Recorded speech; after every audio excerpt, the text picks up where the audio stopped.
Hello, everybody, and welcome back to the Endurance Championship Season 2 here at RCI TV.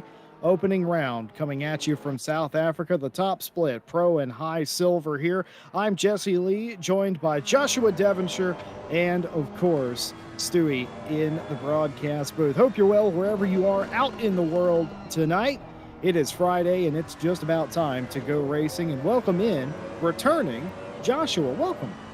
Hey, thank you for having me, and it's going to be absolutely amazing. Looking forward to this one. Kyalami, amazing track. What to say about it, really? Really complex, really technical, and going to be quite a challenge for the first race of the season. It's going to kind of set the tone for the season to come, I think, Jesse. But what are you looking forward to tonight?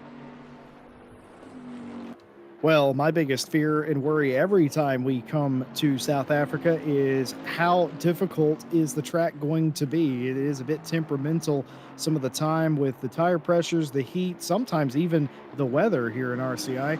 It's always something different. One thing is the constant when we come here, excellent racing. This place produces some of the closest and most exciting drama-filled racing that you can get in ACC, and I'm looking forward to it. No, I mean, exactly. I mean, you have a good mix of corners here as well. Turn 1 and 2, very, very tight, but flowing down into turn 3, which is quite long and flowing.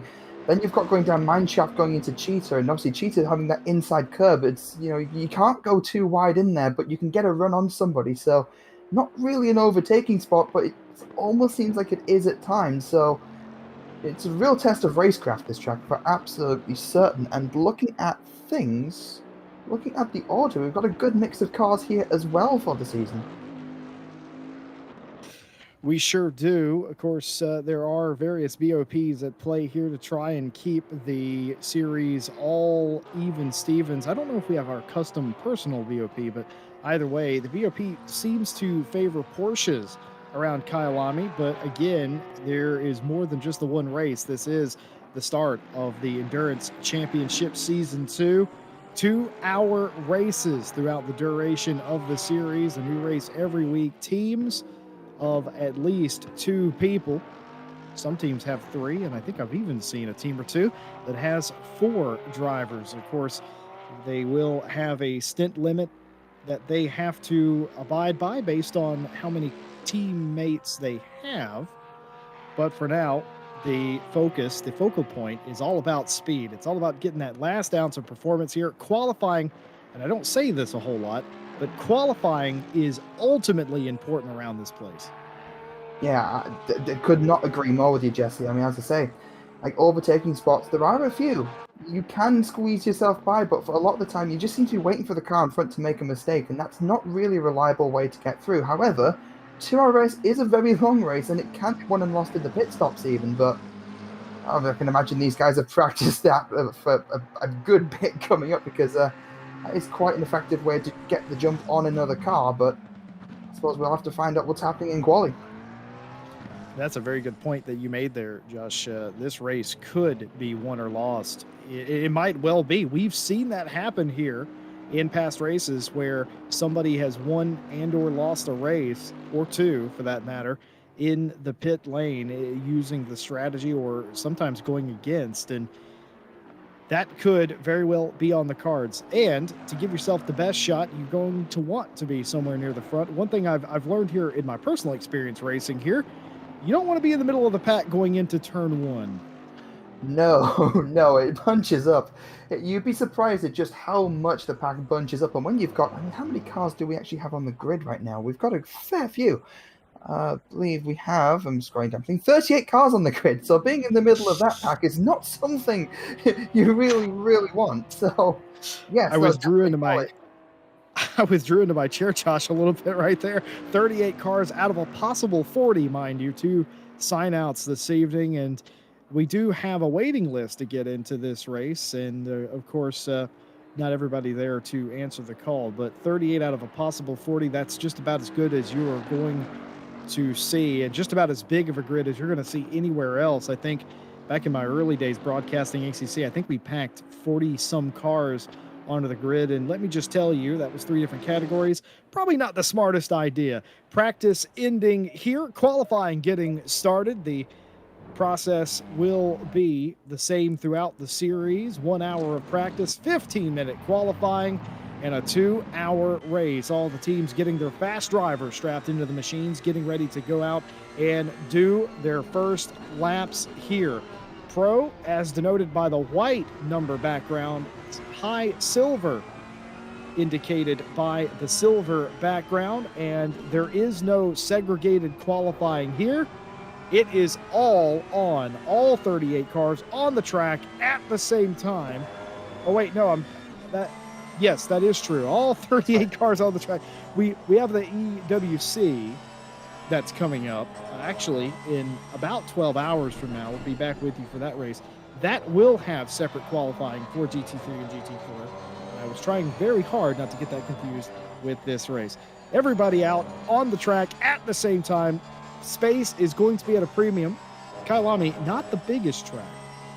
No, exactly, and you kind of just see from the back wing of Cruz's Porsches here, on the 72 Porsche, you can just see just how bad the traffic is going to be and how tight this track is. It's not a wide track by any means. That's one of the Porsches just weaving around, trying to get a little bit of heat in the tyres, trying to get set up for the next lap. You know, trying to get some heat in the car and just try to basically try and warm the car up a little bit. I'm sorry, I can't get my words out, but but it looks like the 72 is going to have the advantage of being at the front, going a little bit wide in the exit of Cheetah there. Not quite what you want to do, but I mean, I suppose it's just an outlap. It doesn't really mean too much. Got to exit up the last corner, and we'll see what they can do for their first flying lap. Well, here we go. The first flying lap in qualifying. Let's take you for a lap around Kyalami here in the beautiful South Africa. Down through the kink, which is technically turn 1, and then turn 2, which everyone seems to call turn 1. This is Crowthorne. You've got to get this right. You don't want to go too far out because you've got to get back on the line for the juke sweep.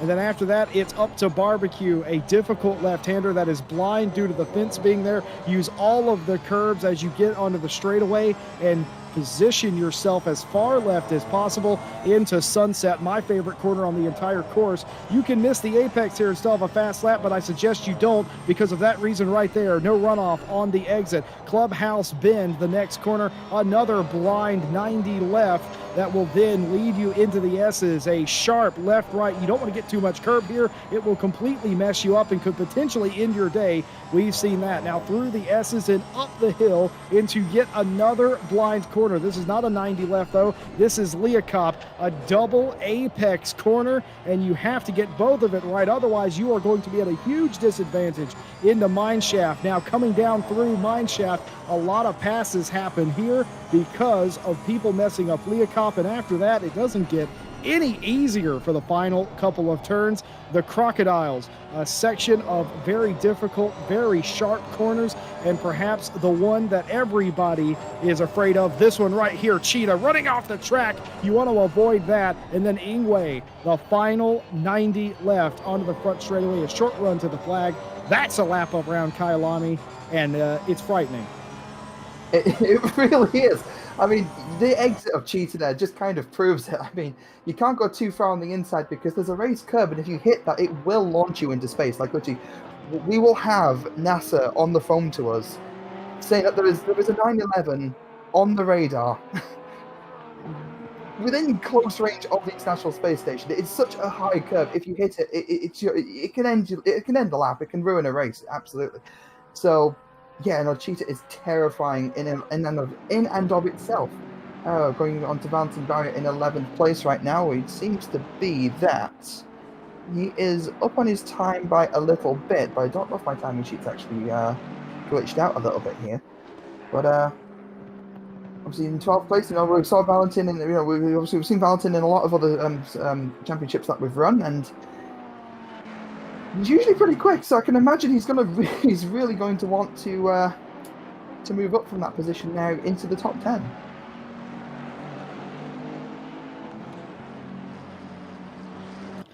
Well, the fastest lap by Lucas Cruiser currently out there, the Excel by Renwelton team.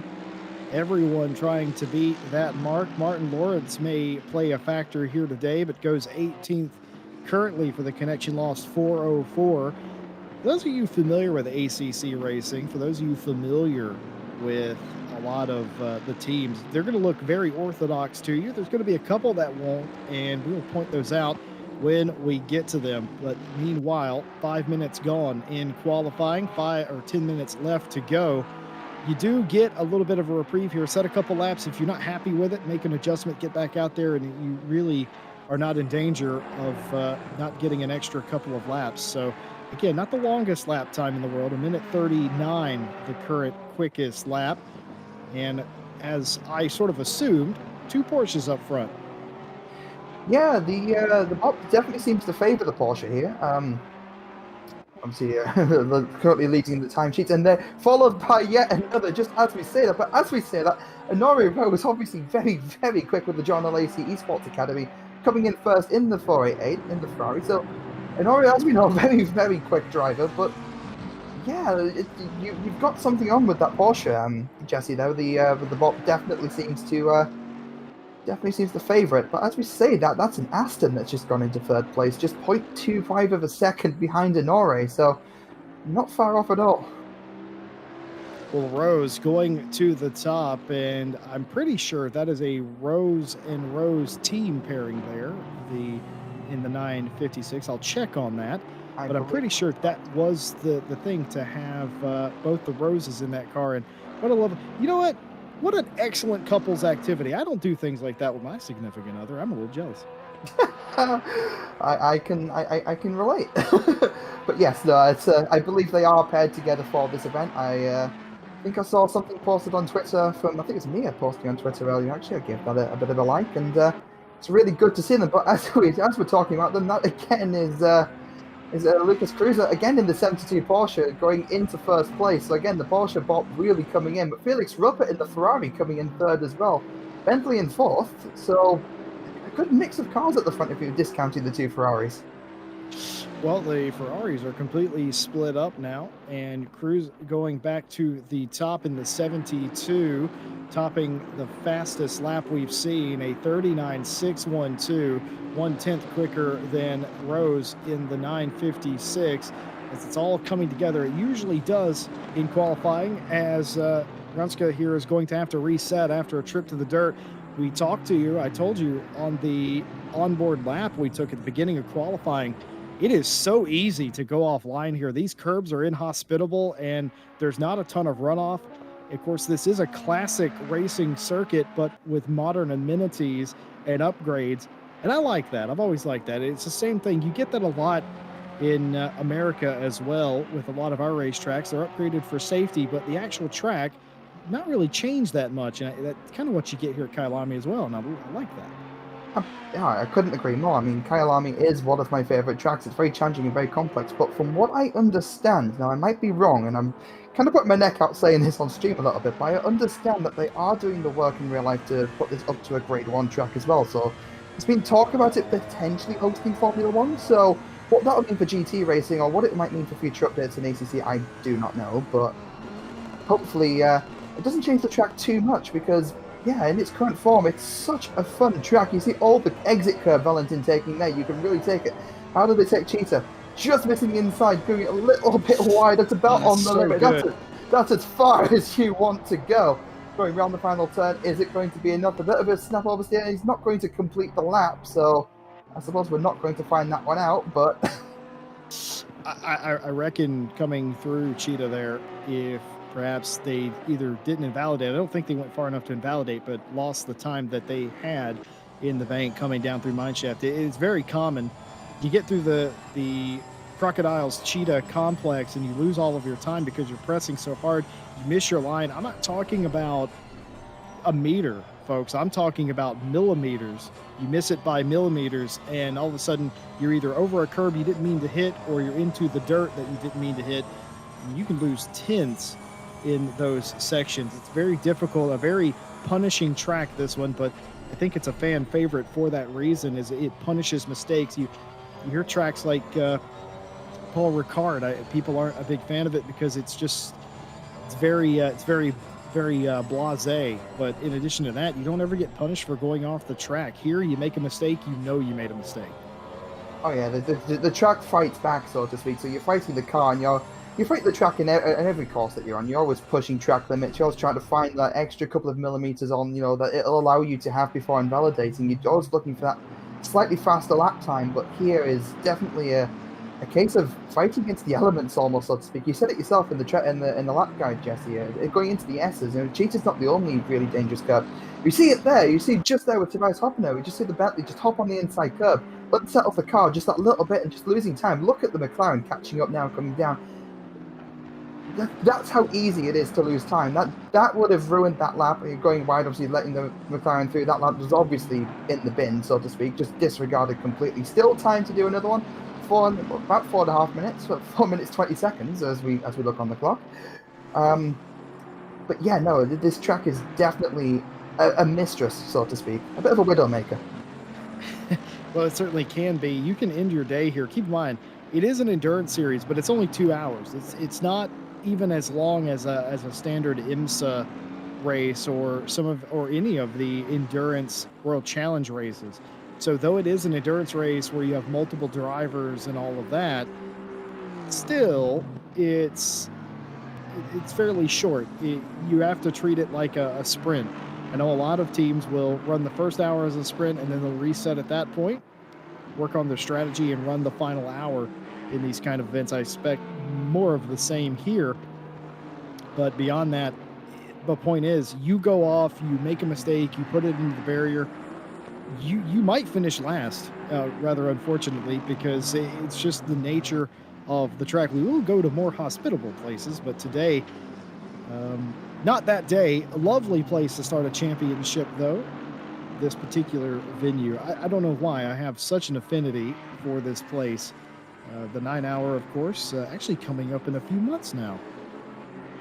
Yeah, only 3 minutes left on qualifying. That means our drivers don't have long left to put a time in. Should they? I mean, obviously they're going to wish to. I can't imagine any driver that wouldn't. And I've just seen just how close at the top it is. 0.078 of a second separating Kreuzer and Rose from first and second. So it's going to be very competitive at the top. And actually, looking at it, only 4/10 separating now top 6 drivers.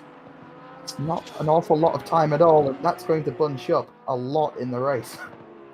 I'll tell you what I noticed, and it's a bit frightening, especially if you're going to be taking the green here, as Robin Vaugh coming to the line was second. It was the highest they had been, and they do improve, but they do not go anywhere on the timing sheet. A 39.990 keeps them in the 6th place position. What does Orlando Rats have in the 74? And all the way up to 4th place with a 39.9 dead. Very nice lap by the 74. Yeah, it's a pretty impressive one to just put in. I mean, at the end of the session, you're going to want to try and put in the absolute best that you can. Looking at the number 627 720S coming around the final corner now. I'm not sure if they're up on their time. We're about to find out. They're about to cross the line, and that is an improvement. P9 with a what time was that? It was a 1 minute 40 dead. So that's a good chunk of places, and that is exactly what they are going to be wanting to do. Mikowski doing a great job getting some time here at the end. What does Sim Smeets have in the 95? Another Porsche. You'd expect them to do fairly decently here. What does this have? This, of course, the silver class down in 30th place, looking for an improvement, and improves massively all the way up into 3rd in class with that lap of 40.440. They will be very happy with that. You got Santos, Hopner, and now the 95. That's excellent company to have. Yeah, I mean, it doesn't get much more competitive than that, does it, really? Looking at it. Sorry if we got a little bit off topic there, but number 20, the position 21, that's an NSX, which is very surprising to see. We don't see those very often. We're going back on topic. We're on the with the 185 silver Aston coming around the final corner. 20 seconds left on the clock. I think they get another lap after this, if I am correctly how the qualifying format works. And crossing the line. Is it going to be an improvement? It is, and that's a 1 minute 40.191. So actually only half a second off the overall leader. Not taking another lap is Strapa, ending it there. I saw Pedro Santos in the 91. Oh, there's going to be contact, big contact. That's going to be a little yellow into the final corner of the Ingway. As we've seen that in the race before, we're going to get a rare replay in qualifying, as that's an abortion of a lap and was just trying to keep it off the racing line, loses it, and just happens to be a car slowing down to engage a pit limiter. Massive contact, cars flying here in qualifying. We've seen that in a race, Josh, where two cars were attempting to come down pit road together, and they got Cheetah wrong, and they just lost it. I think it was Mike Noble, I think maybe, and just backed into another car. I could be wrong about that, but cars were backwards in the pit lane. A very strange scene, and potentially a scary one there. No doubt would have ruined somebody's lap behind them if there were anybody. Everybody finishing up their lap. The 72 sitting supreme with the provisional pole, a 39.612. 78 100ths off the pace is Rose. And I was saying that Pedro Santos, who was in a tight battle for the silver pole, jumped up massively, and that was right before Strapa set their excellent lap to take second in silver. Hopner holding on to third, and Hawa will be the final car to take part, and actually will jump Hopner in third for silver there with qualifying completed. That was very spirited stuff. I would love to take a look at the final results of qualifying, because I'm pretty sure we have at least 25 cars all within a second of one another. And the point that I was going to make from earlier was, when you have this many cars all close together, it usually creates drama and wreaks havoc on the start of a race. As now scrolling through the qualifying results, these results confirmed as the starting order of all 38 cars taking place. Look at that. The 102 has the fastest first sector of all, and they're starting 23rd. And even crazier, we are down into 30 cars, Josh, 30 cars all within a second. That is going to be a crazy start.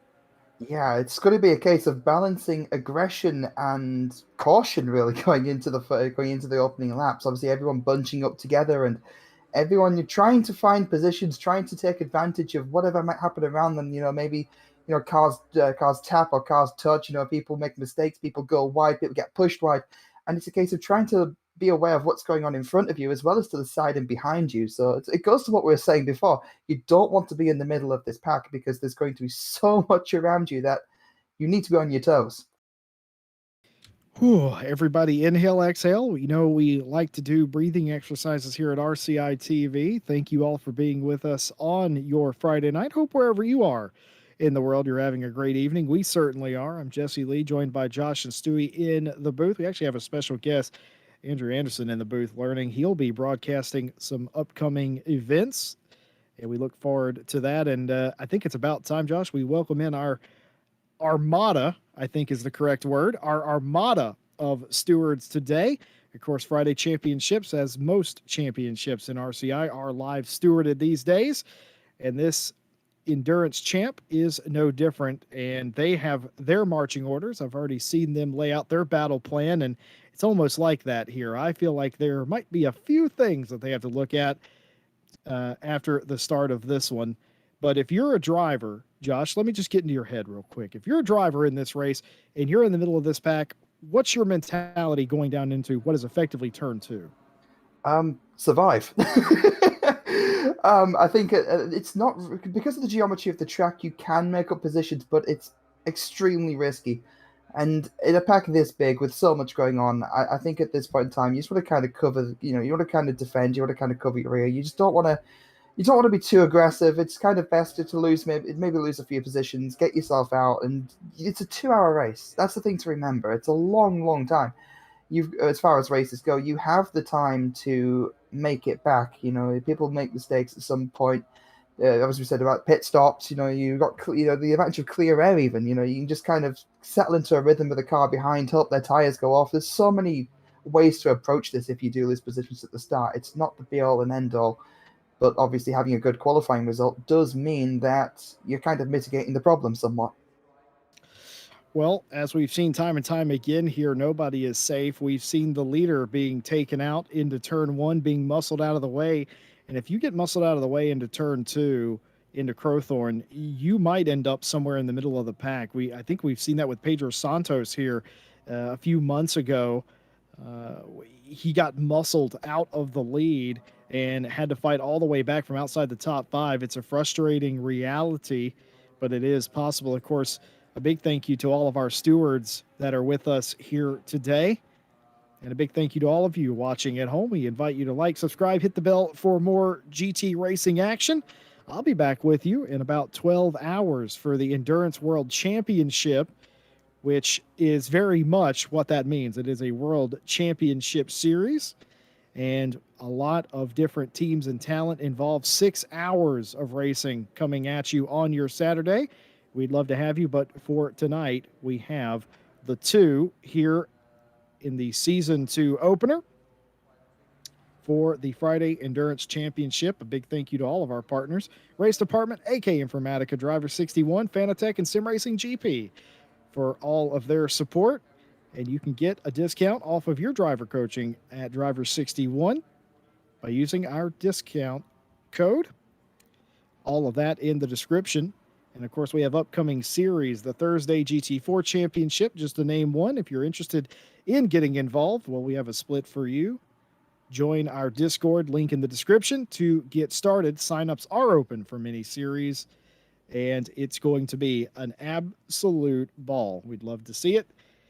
And the final preparations being completed, the jacks being dropped on all 38 cars, 30 of which are all qualified in 1 second of each other.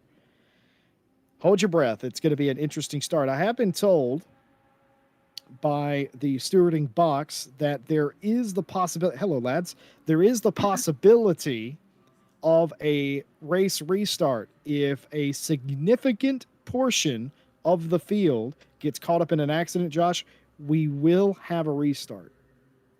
You know when you're preparing for a collision so bad, so catastrophic, that you have to consider a race restart. It goes to show exactly what we're scared that might happen, but at the same time, maybe half expecting. So, yeah, this, yeah, you do not want to, you don't want to miss this one. We're actually being told that even before the race starts, we are going to see a server restart. I understand qualifying will count, but we will have a server restart for a technical issue on the back end. This is not a broadcast issue. This is a server issue that can easily be resolved. It just needs to be updated. So a technical problem here at Kyalami that will get sorted out. As far as I am understanding, qualifying will count, so everyone will start where they currently are. They're making sure of that. And of course, all this does is ramp up the pressure to get a good start. And of course, I don't know if the drivers know this yet, but they're setting out on their pace lap. But even if they do make it to green, the server will still be reset to fix a back end issue. Yeah, it's the downside to running games is that often sometimes these things do happen, and but luckily enough they're easily enough fixed, so it's not going to cause a cancellation or a delay in the race today. And that's one thing I love about virtual racing, especially with just, we were talking about this a little bit earlier actually, Jess, with just how close the cars can get and how just how the cars can follow. Obviously in real life you've got costs and expenses to worry about, but in sim, I think we actually potentially see better racing some of the time just because of how close it can be. So, how's its upsides? Are we in the karting track in the infield? Is that where we're at? I looked away for a second to grab a piece of paper for the race for some statistics, and I looked back, and we're using the drone camera. Stewie, our broadcaster, frequently likes to break out the camera tricks as he is a professional, and I believe that yes, this indeed is the karting track on the infield here at Kyalami. I'm unsure if the drivers know that there's going to be a restart. I do know that the race admins and the stewards are collaborating to make sure that qualifying doesn't have to be redone and the qualifying order is set by how this session was. I don't know if they know that they're not going racing here, but if they do make it around to go green, consider this a freebie, a free sort of test or a false start, if you will. But it never hurts to practice. No, absolutely, and looks like, yeah, but obviously the messages in chat have gone out. The drivers have been made aware, so we'll have to sort of see what's going on here. But yeah, I've just lost connection to the server, so that is the server restart coming in right now. So we'll be with you in just a moment. Well, darn, they didn't get a. They didn't get a. I was hoping they'd get around to get a pull down into turn two into Crowthorne just to see what it feels like. I find often when you do that, it releases some of the anxiety of doing it a second time, and usually the second one is a lot cleaner. So all this does for them is build drama. For those of you at home wondering what happened, the driver stints were a bit messed up and easily fixable, as Josh said, but requires a restart to do so. Qualifying was saved. We will not have to go back through that. They will line up on the grid, and we will go racing after this short delay.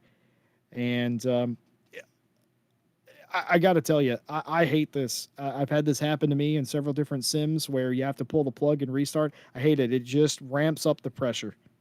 Yeah, you're saying by having the practice run, it kind of relieves the pressure of doing it a second time. I find the complete opposite. I find that, even if you get a good run, you have to replicate that good run and have to do it all over again. And it's kind of just good just to kind of rip the band-aid off and just get it over and done with, I think. Tashi Yagami from chat says this is going to be interesting. Got some friends in chat. Hello. Feel free to comment on who you're cheering for today. Peter Roche says, God, please save the 404 from any mayhem. The Connection Lost Boys can use all of that, Roche, because I feel like some of the time the 404 guys just do not have any luck whatsoever. Of course, we are reading chat throughout the duration of the race. Go ahead and let us know what you think. And of course, we are restarting the server to fix the driver stint issue. But we'll be right back on the track in just a moment. I think So, sorry for interrupting there, Jesse. I think the Connection Lost Racing, I actually have the right idea with the naming scheme right now. do you know, it's funny. I actually called a race here where they disconnected, and I had to say, I was like, okay, I'm going to have to go with the obvious here. Connection Lost Racing has lost connection to the racing.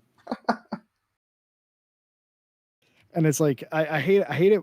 I love it when it does what it says on the tin, but I also hate it for them in that case. I think they were actually able to reconnect into that. By the way, that's another thing. I'm pretty sure anyone that disconnects from this race can reconnect mid race since it is an endurance race. So we'll play that by ear. Of course, there'll be several laps down when they do that, or many laps down. But for some of these teams, it's more of the taking part than the actual attempting to get a specific result. And you have to love that. That's racing in its purest form, trying to see the checkered flag. 100%. I mean, you never know as well. You always never give up with these things. To always kind of keep some hope because something can happen to the cars up ahead. Guys can get damaged, guys can run wide, guys can have a long pit stop. You might just be quicker on pace overall, and just sometimes the thrill of catching up is better than the thrill of winning.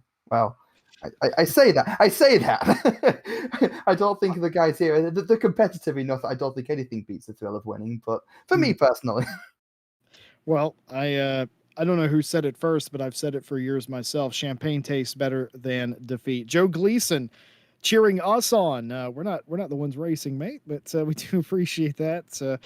Appreciate all of your comments here. And Lola says the cheering on the Rose car. Well, there you go. They're looking good value up in the top three to start this event. so hard to bet against them. Yeah, absolutely. Yeah, I mean, yeah, 100%. I mean, the Rose guys, they're always super quick. They are absolutely immense. I remember the last time I saw them do anything with RCI was the last Diamond Drive Cup, and I know Annoyed with the races that she did take part was absolutely rapid. And I remember, was it a Jaguar at Spa? That was You had a good memory. I can barely remember that. I do. That was the first round of the season, if I remember correctly, because I actually remember trying that setup, and I have no idea how she does it. I talked to a lot of the Diamond Drive competitors, and they said, "Well, we're not trying to keep up with Aner at all.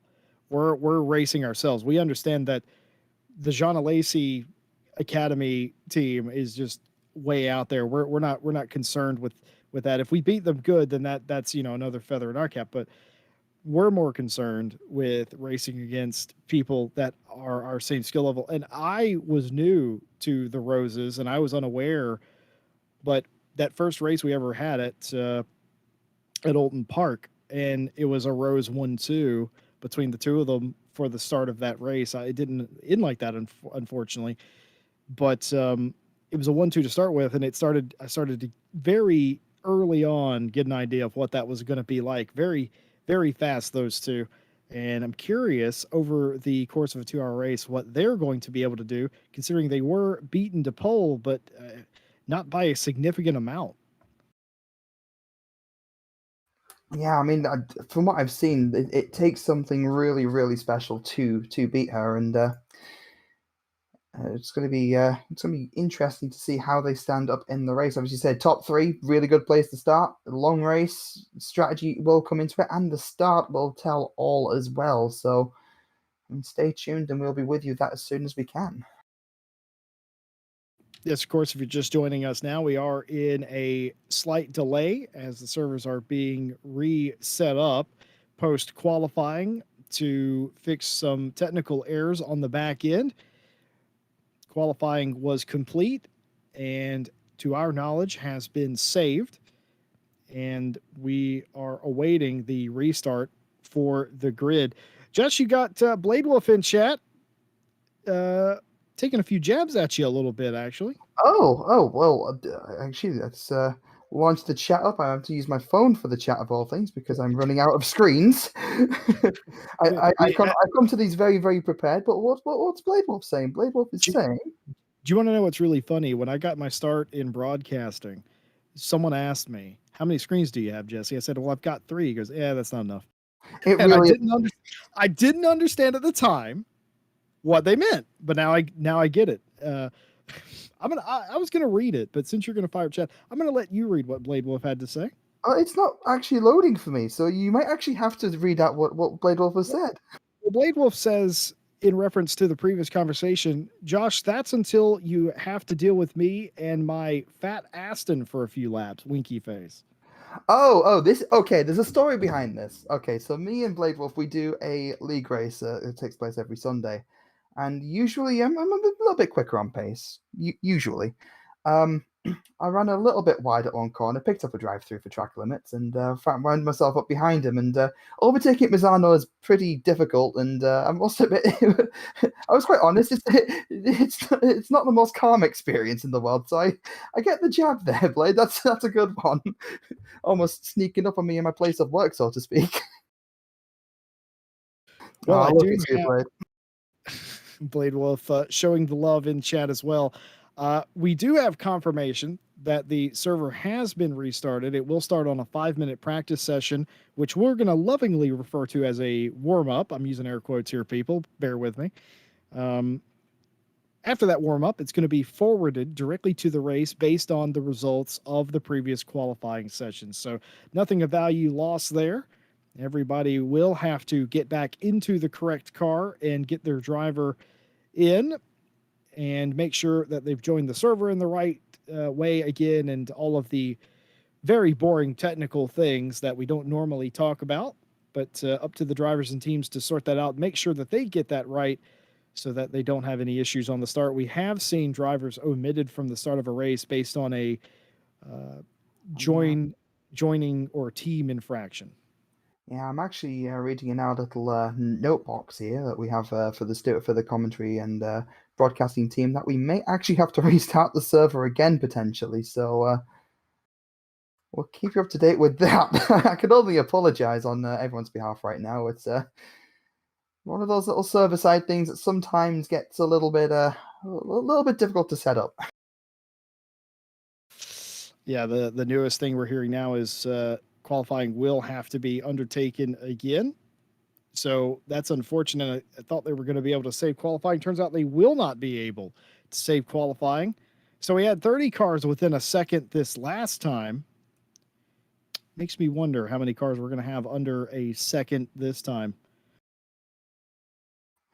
Yeah, it's the field is very very competitive at the moment. So in a way, this is a good thing for the teams that maybe weren't so happy with their pace in the last session. It gives them chance to have another go. Have another crack, try and get in the top 10 if they can, and it's basically kind of like a little bit of maybe a redemption run, so to speak. So we'll have to see what they can make of it. But at the same time, it's obviously kind of fatiguing as well. Obviously, the having all this happen at the start. I mean, towards the end of the race, it wears on you mentally a little bit. Where it kind of plays on the psyche. So if that makes any sense at all whatsoever.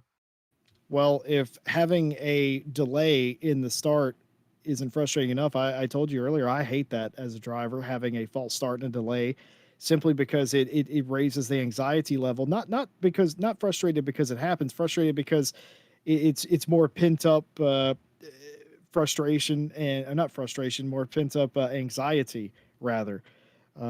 If that gets you anxious, this it will frustrate you because now you have to go out there and you have to perform and you have to hit that qualifying lap again. But unfortunately, this is a limitation of how sim racing works, and you have so many different moving parts. It's a wonder we get races like this as big as this is off in the first place. But nevertheless, we will have another restart.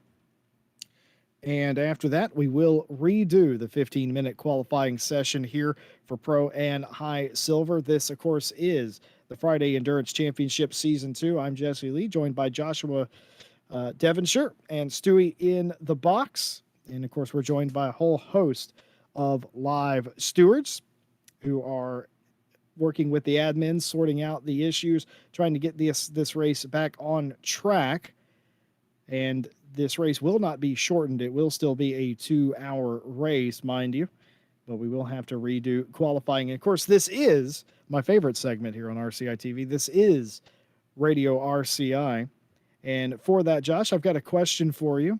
When you're racing, do you use your blinker to wave people past, or do you use it to show them which way you're going?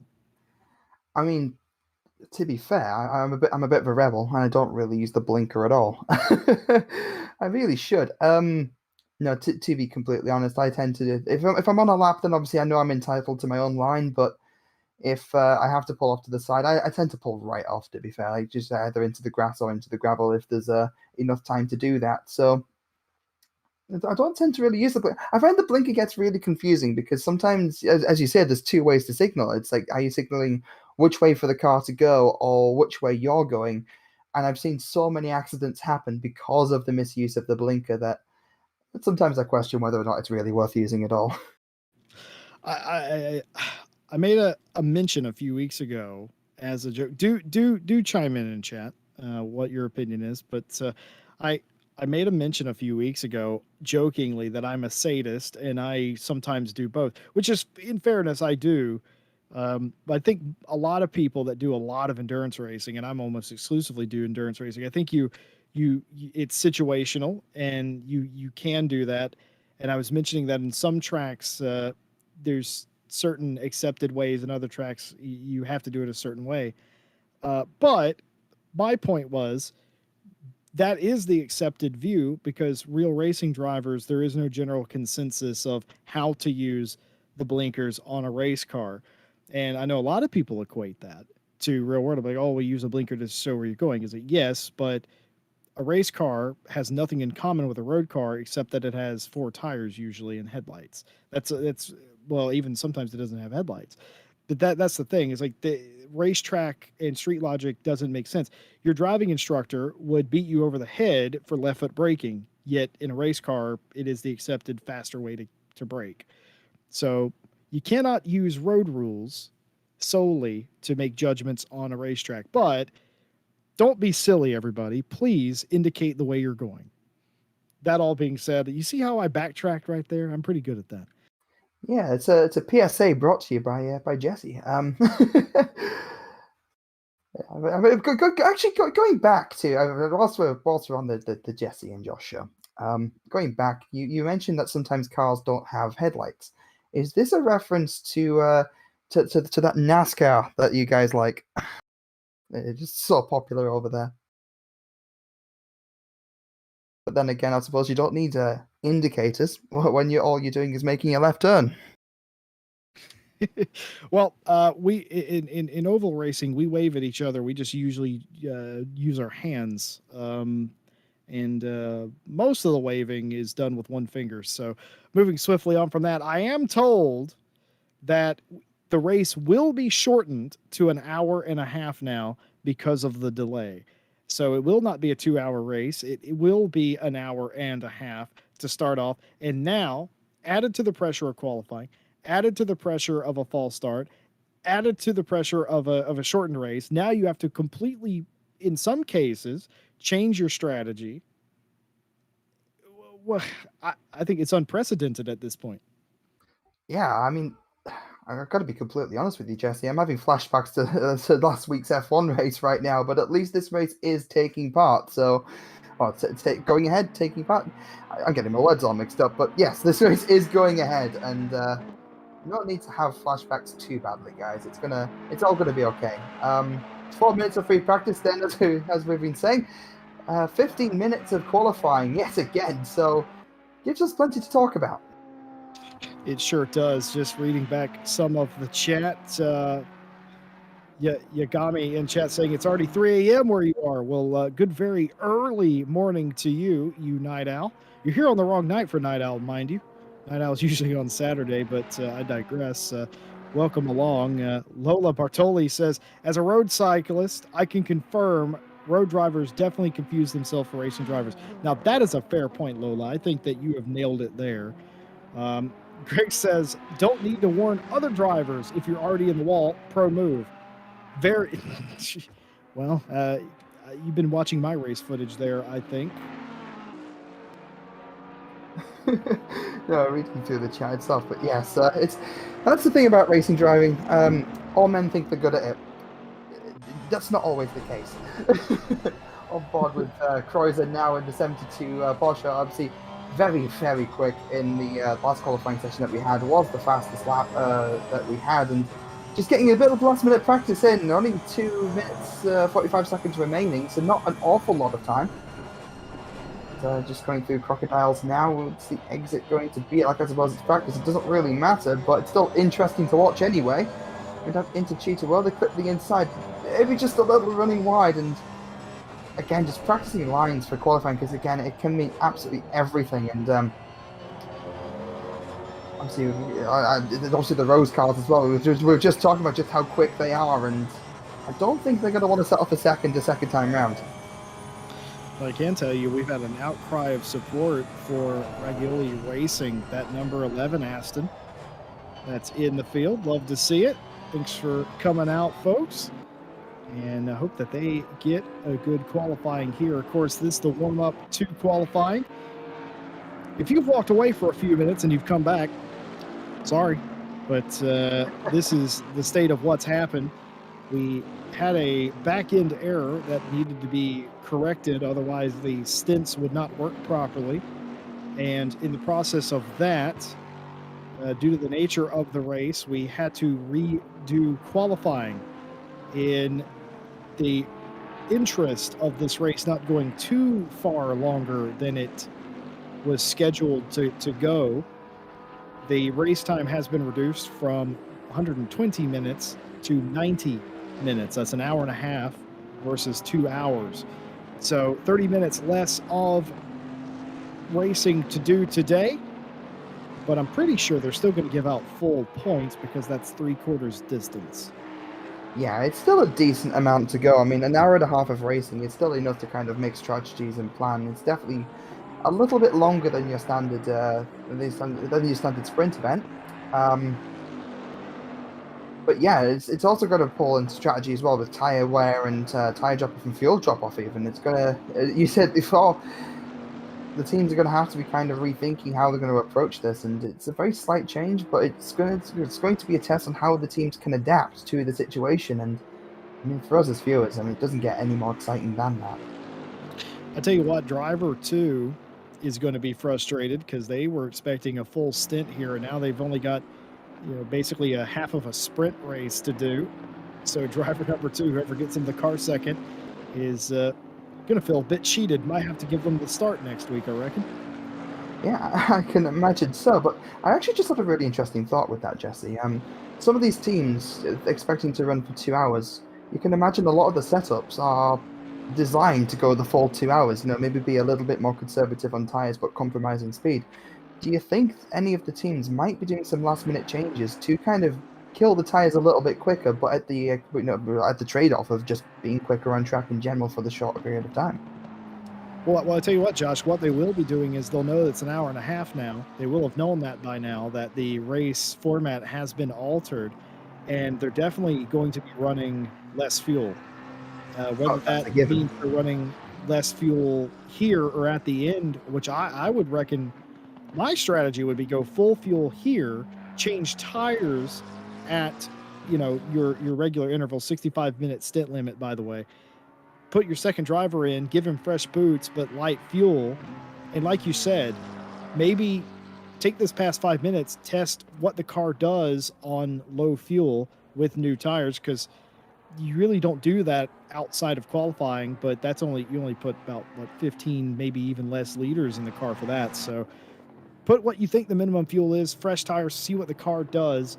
Maybe work on that, because you never know.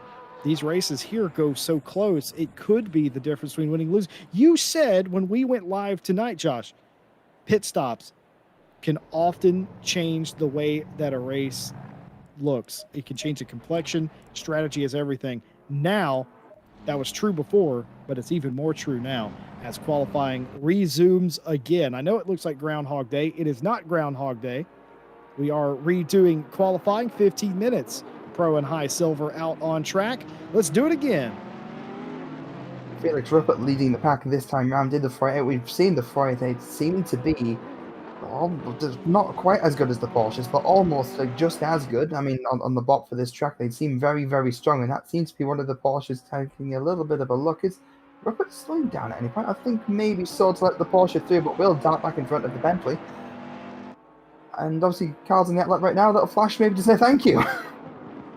I think that was a thank you. Just I think you're right on. I think that was semi-orchestrated there. Oh, is this team orders we're seeing here? Is this something our stewards are going to have to clamp down on? Do we have any way of monitoring the radio chat between these two teams? Because do you know what's interesting? What's interesting, Jesse? I know our stewards are listening to us right now. Oh no! I'm pretty sure, because I've read our rule book, because I'm also a steward on my days off. I'm pretty sure we don't have any rules on team orders.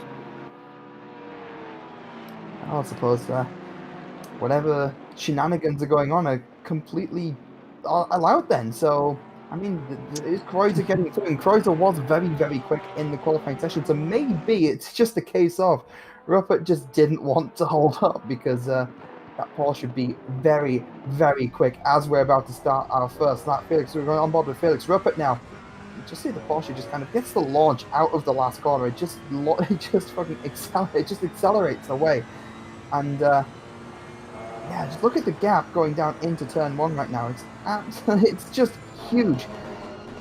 Going down very late on the brakes, going down into turn 1, clipping the curb just a little bit. Not quite unsettling the car. I was expecting a snap of oversteer there, but looking at the wheel inputs, there's none at all. Going down again, hitting the curb, running just as wide as you want. That's actually quite a good line through there. So looking on for a pretty good lap, using the Porsche in front as a delta almost, just sort of like see if we can close the gap. And see Kreuzer being a very good driver to actually use as a delta. Very strong. Going down into the S is running a little wide, maybe a little late on the power there, so it might actually have cost them a little bit of time.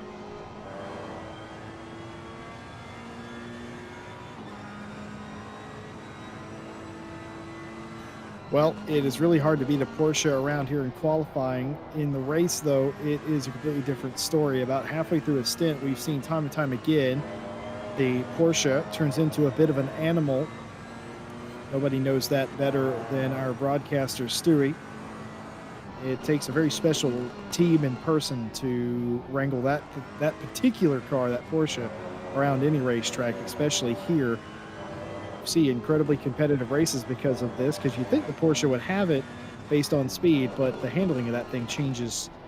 It goes through a mood swing, and all of a sudden some of the other manufacturers are able to catch up, running all the way to the wall as Felix Rupert coming to the line, Cruiser all the way up to the lead, but that's nowhere near the time they set previously, a 40.158 the opening lap. Rupert in second. Donald will have provisional pole for silver. Hopner second in that class as Ba goes third for pro.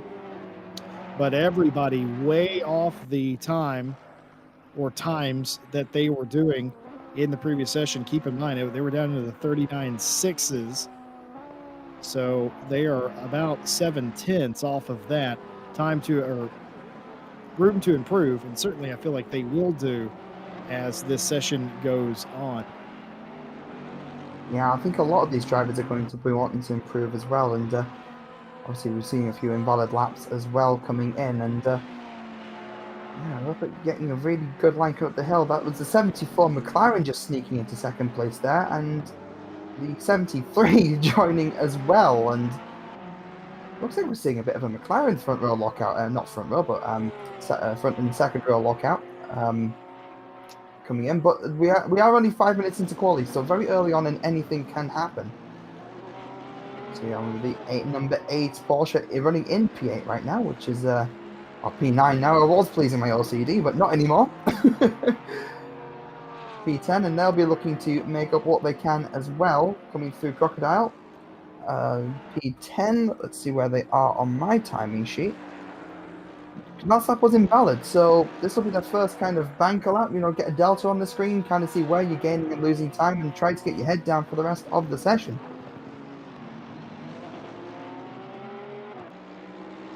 Coming across the line now, where will they wind up? Are they going to improve at all? They will. That is P2 in the Porsche. Obviously, we were talking about the Bob just a little bit there, and Honora Rose with a 140 dead, so that's a full 10th quicker than Kreuzer, so just making up for the last quality session, really. And there's still 9 minutes to go, so still plenty of time. It's a 74 720s. It looks like it's going to be held up a little bit by the Aston going wide to him, the cheater. Oh no! Oh no! I mean, we were talking about this, Jesse. You called it in the last session, that going a little bit wide into Cheetah, going too wide into it, just doesn't really go. You see the Aston compromised the exit. It was just dawdling. Yeah, it just kind of slowed right on the exit of the corner, and that's not really the sort of thing that you want to do, and that's just ruined 2 laps for 2 cars, and they have to go out and do an outlap all over again, and with 8 minutes to go, I mean, what's the top time there? Our quickest so far is a 1:40, so that's a good chunk of time taken out of the time that is remaining, so I can't imagine they'll be all too happy about that. Blade Wolf brings up a good point in chat, with the race only being an hour and a half and the max stint timer being just about 3/4 of that. Could we see a variation on tire wear versus putting the fast driver in for the race?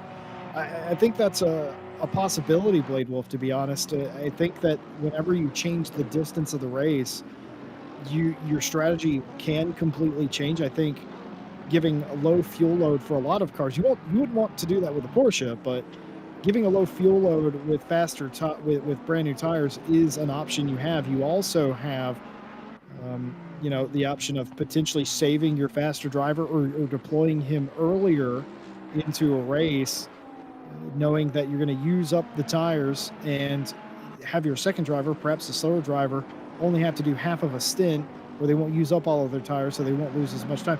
These are all things that you have to be considered in such a short span of time.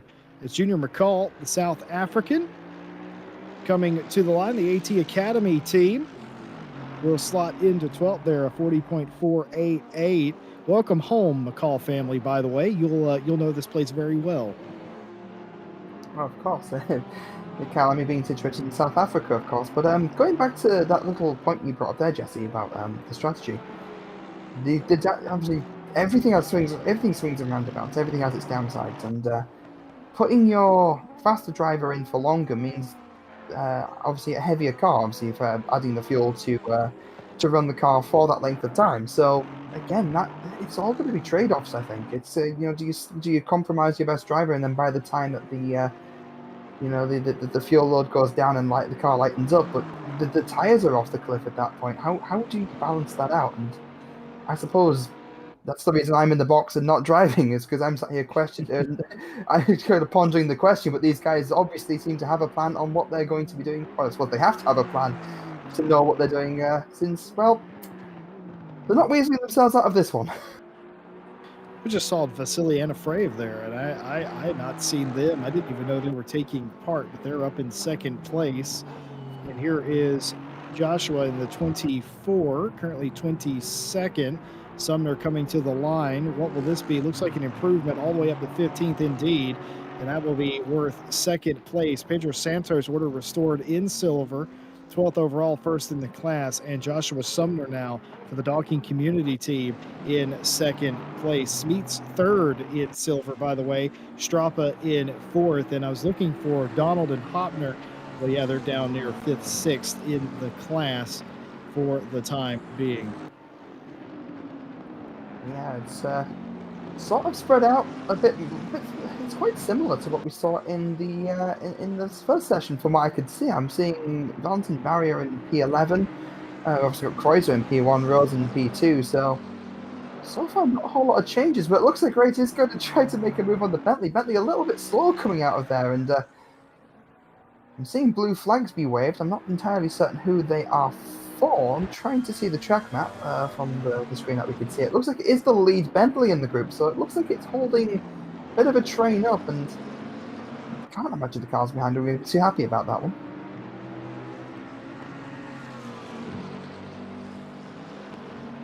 I've also just been told as well that the McLaren being 3/10 up as well before that point, so that's incredibly frustrating. Looking at changes at the front, however, that's the 911 Aston. A car that I didn't expect to see at the top here at Kyalami. Going 0.018 quicker than Honora Rose, who in turn is barely ahead of Kreuzer. So that's a good point. Rose getting ahead of Kreuzer as well. That actually slipped my radar. Not by an awful lot. Very, very tight top three indeed. It's a situation that for. By the way, the 72 does go fastest of all, a 39.831. And I was just going to say, I wonder if perhaps the track now with this reset, of course, it has randomized the weather again. If it is not a little bit slower than it was, we're at a 39.6 this time in the last qualifying session. But we're now only cracking the 8s, and there's only one car in the 8s. So I wonder if maybe that is still the case. It's the 72 leads the 911, and completely sideways is Robin Baugh in the 8, who was up near the top of the board, getting everything out of the number 8. What is this going to be? Already fourth. This could be a 39, but it isn't. It's a 40.152, and they will stay fourth. Yeah, it's, at this point in time, there's still a little bit of time to settle that. Not an awful lot, but still a little. And then, as you say, the 72, that is the 141 Bentley actually making a slight improvement there, going up to P5. Only 0.3 or so slower than P1.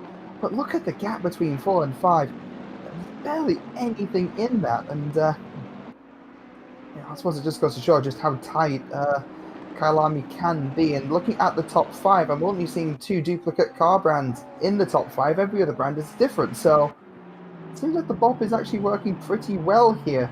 Pedro Santos, P15 in the 91 488. Coming up into the S's now. P15 being, let's take a look at my timing sheet. P15 is actually slightly up on their time as well, so no pressure on them. Obviously, actually, I'll say no pressure. It's a lot of pressure. Obviously, you don't want to invalidate at this point in time. Almost, we're over halfway through the lap. And the double apex coming up and just about missing, but getting the better exit, running a little bit wide, almost onto the grass from that camera angle there, going down mineshaft. Very much doubt they'd be lifting through that. It's a very much a flat corner going down into Crocodiles, hitting the braking, hitting the apex, running wide on the exit, maximizing it, going into Cheetah. You see that orange, you see that yellow sausage curve. That's what happens. That's what can happen. You hit that curve, it launches you straight into the gravel on the other side, and you are a passenger when that happens. And that is, I can feel the frustration from here. Well, Wolf Motorsport in chat, I think, had an excellent sort of take on the previous incident when the two cars got together coming into Ingwe. Said that it looked like the Aston was slowing for the pits and the other car ran wide and through, and that is a danger. The pit lane here is it's fairly safe pit exit, but the pit in does stack them up quite a bit, and of course that was 5 or 6 minutes ago, but still will be fresh in the minds of the team. Certainly, if you have that kind of accident in qualifying, you won't want to have that occur, or you wouldn't want to see them in the race. And I wonder, and I do know the stewards will look at incidents in qualifying, and I'm curious to see if they have done. Yeah, it's always worth a look. Also, to Ruppert going P3. That's another 488 on the podium for the start of the race, and immediately following up afterwards, the 911 Aston, which did get provisional pole earlier on in the session, going P2 yet again by less than a tenth of a second, separating our top three. That is the 627 McLaren, just edging out the 199 Porsche to get to 5th place. And not an awful lot of time at all to set a time. It's obviously the cars that are currently out will be the ones to finish. We're about to take over the end of the session for qualifying. There's a 2.5 minute maximum wait time, so cars can finish their laps. This for a lot of the guys now is very, very last chance to actually pull something out of it. 24 Aston not actually improving at all, but still P13 so far. There are still cars behind to finish a lap. So this is by no means settled. That's a 27 Bentley on them. Did something happen? Was there contact? We're about to find out. This is Orlando Rates here going by the Bentley. I think because qualifying was over at that point, and I think the Bentley maybe spun it out, rather in celebration or frustration, who knows. Lewis Dykes here in the 73 will be one of the last qualifiers. Coming across the line is 21st and goes all the way up to P7, a 40.092. By far and away their fastest lap. And here is Lucas in the 72, the Excel Racing by Rinwelton team, who we've recently been told is not an Academy team, just an associated team, is actually going to be knocked down to P2. But what do they have? An immediate return and the fastest lap we've seen so far, a 39.540 right after, and a Friev in the 911 had taken pole, just one car in front of them. The 72 responds with 0.2 quicker than second place, and that is how qualifying will end for the second time. And that is how the grid will be set for the race today. Folks, we appreciate you hanging out with us and rolling with the changes. I'm being told, and sort of expected this as it is a normal thing that happens, is some teams may have had issues. They did not respect the rejoin or the server join procedures, and they joined out of order after the restart. And that has caused them some difficulty, unknown if they'll be able to get back into the race or not because of that. But the vast majority of the field back in, as far as I can tell, it was only one car that had that issue. We had some folks in chat earlier mentioning that they're in the Aston. They didn't want to be driving an Aston. That's the car they're supposed to be in, but they were unaware that they were not able to change car after they selected it. So, oh boy, can you imagine being stuck in a car? Actually, I can. I was stuck in a Ford GT in a R Factor series once, and I absolutely hated driving that car, but I did it for the team. Yeah, it's quite demoralizing in a way. I really feel for them because obviously, for these long races, you have to be comfortable in the car, and if you're not, it throws you off quite badly. So yeah, no, I really do feel out. Looking at the chat, speaking of the chat, Wolf Motorsport, identical times for the 627 and the 70, and also the 404 and 782. So yeah, that's we have a lot of cars on grid, so the to see that many identical times is kind of a little bit nutty, as the kids say these days. 21 obviously Raggioli, Alessio Raggioli coming in with 21 drivers in within 0.7 of a second, so 7/10. Yeah, it's a very tight field, very competitive, and it's really going to transfer into the race, I think. And we were talking about this so much before, and we might finally get to, well, we will finally get to see that race start. Uh, I mean, I'm excited even thinking about it, Jesse. Well, according to the results of qualifying there, we actually did not lose a car. We started with 38 cars an hour ago, and we still have all 38 cars. So, and they all set a time in qualifying. So we haven't lost a car. I was told that we potentially were going to. We haven't to this point. We have all the 38 that we started with, which is great. 24 of them now within a second of each other. And as you pointed out, a lot of cars within a 3/4 of a second gap. This is the team, the man, the myth, the legend, the 72 on pole.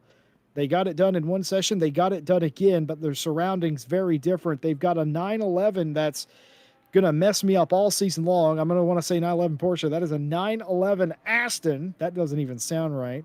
You've got a McLaren, a Ferrari, and a Porsche back there. A couple of Ferraris on the second row. And, well, you talked about brand parity. Well, you've got it. Except in row two, where you have two Ferraris. Look at the McLaren, and nice field reassembled here. And we go back to the conversation we were having 30 minutes ago. Getting the start right. If you're in the middle of the field, you just have to be patient and not try to do too much. I know a lot of drivers get into that headspace of, I have to get everything I can now. And while that is true, you also still have to drive respectfully. For the leading 72 car, your job is to get a clean getaway and get through turn two, Crowthorne, as quickly and as cleanly as possible. If you end up side by side, well, by the time you get to sunset, you might not be leading anymore.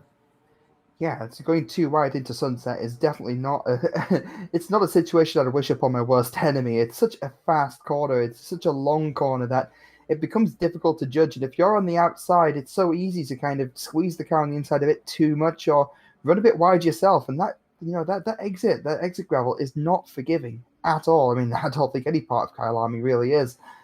And no, that could be a very poor start to your race and give you a lot of work to have to make up.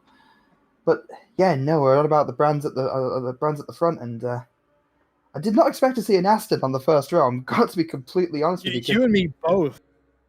because as far as I'm aware, obviously every now and again the game receives updates, and it kind of changes the order of the cars and kind of how quick some of these cars are, and obviously these cars have different characteristics, and it makes them better suited for some tracks. And as far as I was aware, the 911, the 720, and the Bentley, which might be one reason why we're seeing so many Bentleys at the moment, are kind of the choices to go for a lot of the time these days on the current iteration of the game. So it's interesting to see the Ferrari so quick.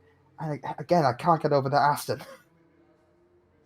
I hate to do this to our broadcaster, Stewie. You're working the drone camera. Can you find that lady that was on the cell phone again, please? Because I'm confused. There she is, right there. What exactly? She looks like she's going to a business meeting, not a racetrack. What is going on here? Seems like the crowd are very fixated on our. Also, what year is it with that cell phone? I hate to judge people, but come on, people. Well, we are on the grid. It is confirmed a 1 hour, 30-minute race. We will go racing I the think, field under starters orders. yeah, only 40 seconds till the formation lap, and going back just there, it looks like a couple of clones have come out as well, and it's a very interesting crowd we have. Broadcast has actually made a very good note there. The guy in the winter coat in South Africa. In what is the temperature on the track right now? Can we? I don't think we could see that. I can't see that on my screen either. Yeah, it's Yeah. so 16 degrees. So not too warm. So 16 degrees So ambient. my South African friends would like you to know that 16C is actually quite Freezing. chilly to them. Yeah, they're not very fond of that. Where in the UK, we would consider that quite nice weather most of the time if the sun's out.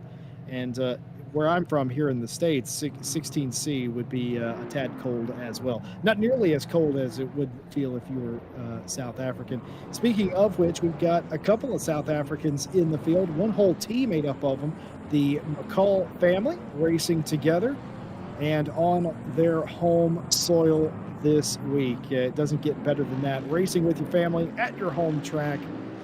You love to see it. We certainly do. The field away on the pace lap. The next time they come through here, they will be under full steam down into turns 1 and 2. And what manner of start will we see? Will we see a controlled one from the drivers, considering some of them have been sat around for the past 30 or 45 minutes getting to this point, or will they be more aggressive because of that? What are we going to see in the Porsche? I generally observe the Porsche falling off 3/4 or halfway through a stint in their sort of tire area. Or not, excuse me, it's actually more to do with the weight, I'm being told, than the tires. But rather than that, what are we going to see? It's a big mystery. The start and the promise of a new season, 38 cars, every car that we started the day with still here. We do thank you all for bearing with us. We know the start a little later than it usually should be. And a big thank you to all of our admins, broadcast, and stewards who got us going back on the right track. And thank you again to the drivers for sticking it out as well. Josh, jumping back into the box, I'm pretty sure this isn't what you had in mind. No, it's for sure a warm welcome, but I'm still glad to be here. Just getting back into the swing of things. Obviously, it's been a little while since I've joined you here, actually, Jesse. So it's quite. Commentating can be. I say this because I just kind of want people to feel sorry for me and Jesse at the moment. But commentating can be quite difficult. It's more difficult than driving sometimes. I think maybe. I'm digging us a bigger hole here. It's not. I don't envy these drivers here one bit. Listen, if you handed me a steering wheel or a microphone, I'd know better what to do with the steering wheel than the microphone. So I'm gonna second that, but that might just be us. Either way, rolling with it, our lovely steward and admin team kept us up to date, which by virtue kept everyone else up to date, rolling with what was going on there. We do appreciate it, and not often will you have sort of a live update as things happen. It was a roller coaster ride. I'm also being told one final thing. The stint timer has been adjusted to 67 minutes now. So you only have 67 minutes on your stint timer, as well as an hour and a half race. Coming through the final few turns, and we'll be coming around Ingwe for the final time to go green, as they are 2x2 as far as the eye can see around Cheetah. Coming down the front straightaway, it is Porsche versus Aston up front. Who is going to win? A long old way down the front straightaway, waiting for the lights, waiting for the flag, still not got it. And finally, as they cross the gantry, it's green and a clean getaway from the 72, as everyone now fighting the second row. The two Ferraris still side by side. 3 wide, 5 rows deep. Several people 3 wide for second place now. all over each other as they go through Crowthorne for the first time, but relatively clean, I'd say. Never Oh, as mind, you big say pile that, up in the Jesse. middle field. Oh Big pile no! up. That's going to be Oh a lot of no! calamity. That might be a restart there. Oh no, that was. I think Honore Rose was caught in that as well in the Ferrari. Let's see what happens here. It looks like they just get a little bit too wide at Norris Squeeze on the inside. Try to take a bit of move going 3 wide, and they just get knocked around a little bit. I'm not entirely certain going through. Yeah, Oh, just just got touched around, spun. yeah, a bit of a misjudge in space there, and just the sideways Ferrari just causes absolute That that mayhem. ha- that has to be a restart, right? That has to Yeah, be a restart. yeah, I that's would a assume that was the entire field. yeah, that's a huge upset right there, and we did. Meanwhile, these two don't know what happened. All right, at this point in time, these guys are completely oblivious. I mean, it's where did the Ferrari go? Somewhere. Sent to the Shadow Realm is the answer to that question there, guys. And going 2 by 2. It's a very lonely race for them at this point. They're wondering why there's a big gap. Actually, to be fair, they actually probably know what happened. They would have seen that all the dots on their map stopped moving. And if you are the 911 Aston, you have to be thanking your lucky stars for that. If this race, I was going to say if this race doesn't get restarted, but I can confirm race control is telling us we are going to have a race restart due to the entire field pretty much getting caught up in that incident. Yeah, the Shadow Realm gained a lot more occupants at that race start, and we called it. We knew it was a potential. We knew it could happen, and obviously delaying the race start just that little bit extra. I mean, the suspense is. You can't say that we don't give you suspense here at RCI. Tom Watts taking it out of me in chat saying, I quoting me where I said relatively clean, I'd say, and it was for the first 2 turns. They got to turn 3, and well, they unleashed the beast. It was relatively clean until Jesse opened his mouth, is what we're trying to say here. Well, I had mentioned you don't want to be side by side through Crowthorne because turns 3 and 4, uh, you don't It want because converged.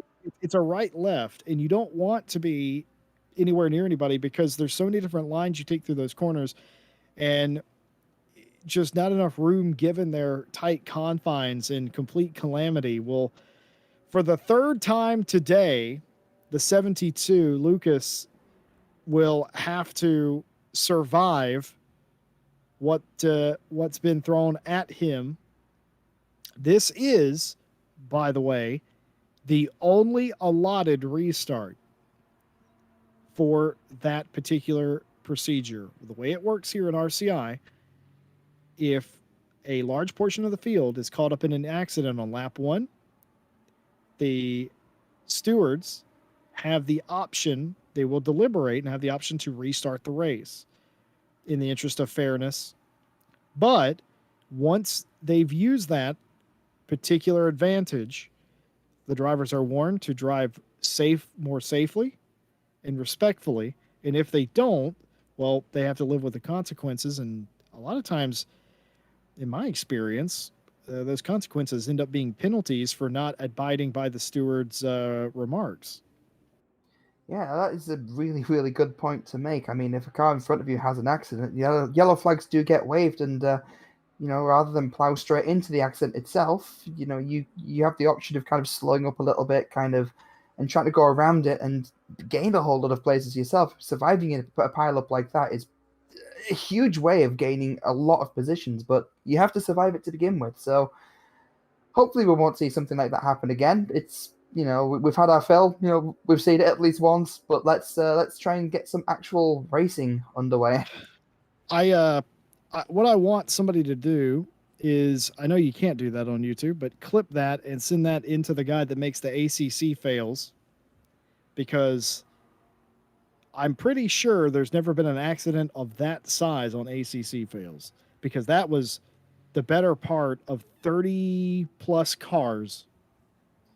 That reminded me of a NASCAR pileup. We talk about the big one a lot, and I think Yeah. that is our big one.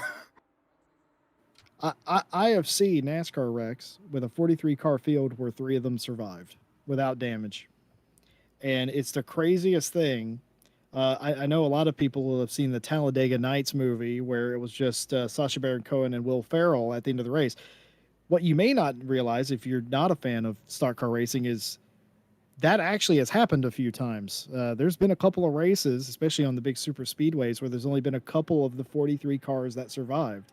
So that's not all Hollywood movie stuff. That actually has happened a few times where there's only been a couple of cars, and it's so strange to see it. But used to be a bigger issue when the cars were not as strong. But regardless, massive pile up here, just absolutely nowhere to go in that section either.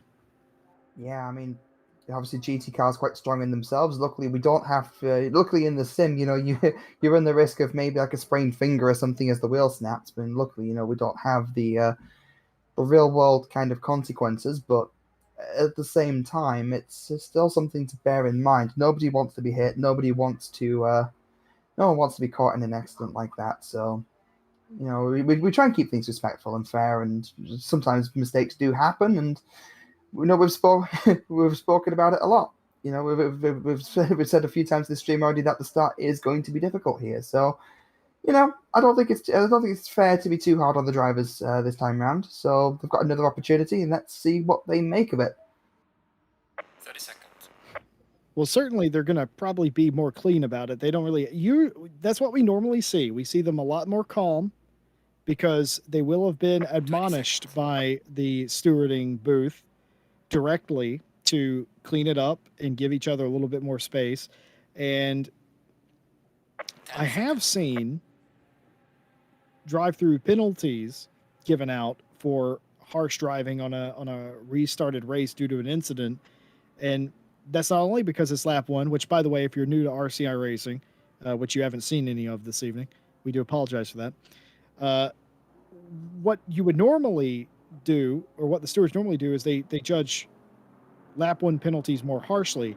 But in some cases, it's after a restart, it's gone as far as leading to disqualifications for reckless driving. So hopefully they are aware of what's expected of them and they drive a bit more cautiously. Up front, though, let's not take away from Lucas in the 72 and Anna Friv in the 911. They had a brilliant start. The 72 did exactly what they needed to do. Lucas got a clear run into one and wasn't really gapping the 911 as much as I expected them to on that opening lap. But still, they got a clean start once. It's all about if they can do that again. A lot of times, though, you get a good start on the first time, and the second time, the car on your outside or the car behind you, they have a better idea of what to expect, and you don't get that great start the second time. But I think dialing it back a little bit as well at the same time. It's a long race, still an hour and a half. I know we've shortened it, but still a long race. It's not all won or lost in the first couple of corners, unless you crash and then it's lost. But the important part is, as I said, you asked me what's my approach to this situation as a driver, and as I say, survive. That's everything else can be worked out later, but getting the start right is absolutely vital. Looking back at what happened, and it looks like Honore got we were talking about aggression, balancing aggression with cautiousness. Honore going right for a move, and to be fair, well within the means too. There's nothing wrong with trying your luck, and just got themselves caught in a bit of a sandwich, and unfortunately, making contact. So maybe a slightly different approach. We'll see this time round. We'll see. Still a little bit to go, and till the race start, coming down into mineshaft, and just a little bit of it's quite what's the word? I'm losing my words. It's very a lot of anticipation. Well, I'd like to welcome you all officially to what has been the 3.5 hours of Kyalami. Now, this will be the final restart. If it all goes wrong here, the drivers will have to deal with it. They will have been told that, or they will have already known that. So if there's a pileup, there is no restart here. Nothing can save them. I was actually reminded by Harry Conway and Tom Bryant that the last time there was a secondary incident after a restart due to a crash, several people were disqualified for reckless driving after the start. And that's exactly what I remember. I just didn't realize it was that many people. So well done to all of you to remember that. And hopefully we do not have that happen today. Well, let's reset. The top two, the 72 and the 911, and two Ferraris on the second row. What can they do? Coming to get the green flag for what will be the final time today, 1 hour and 30 minutes of racing. They won't get the flag until they get to the gantry. So many cars, 38 of them on the grid. The green light is on, the flag is down, and another clean getaway for Lucas as he gets out in front of the 911, 4 wide behind them through the kink. They all try to sort it out, but they're still going to be 4 wide going down into the first. A little bit of a bump there from the 911 into the back of the 72 as they're still going 2 and 3 wide, sometimes 4, 3 at abreast in the back of the field, but it's a cleaner getaway up front as they all make it through the trouble spot, which is turn 3. Contact back in the pack, but nobody around. Just as I say that, commentators curse, several cars around, everybody scrambling to get through as they squabble over the minor positions in the back now. Contact leads to a spin, but other than that, they all get away. There might have been an issue in Sunset just now as everybody moving to avoid a slow car. Yeah, everyone seemed to just bunch up a little bit there. I saw the contact going out of turn 3, and it looks like the minority car. Was that the the 73 McLaren making Oh, it? no! Oh, no! It's bigger calamity here in the middle of the field as somebody turns the Bentley and cars get scattered.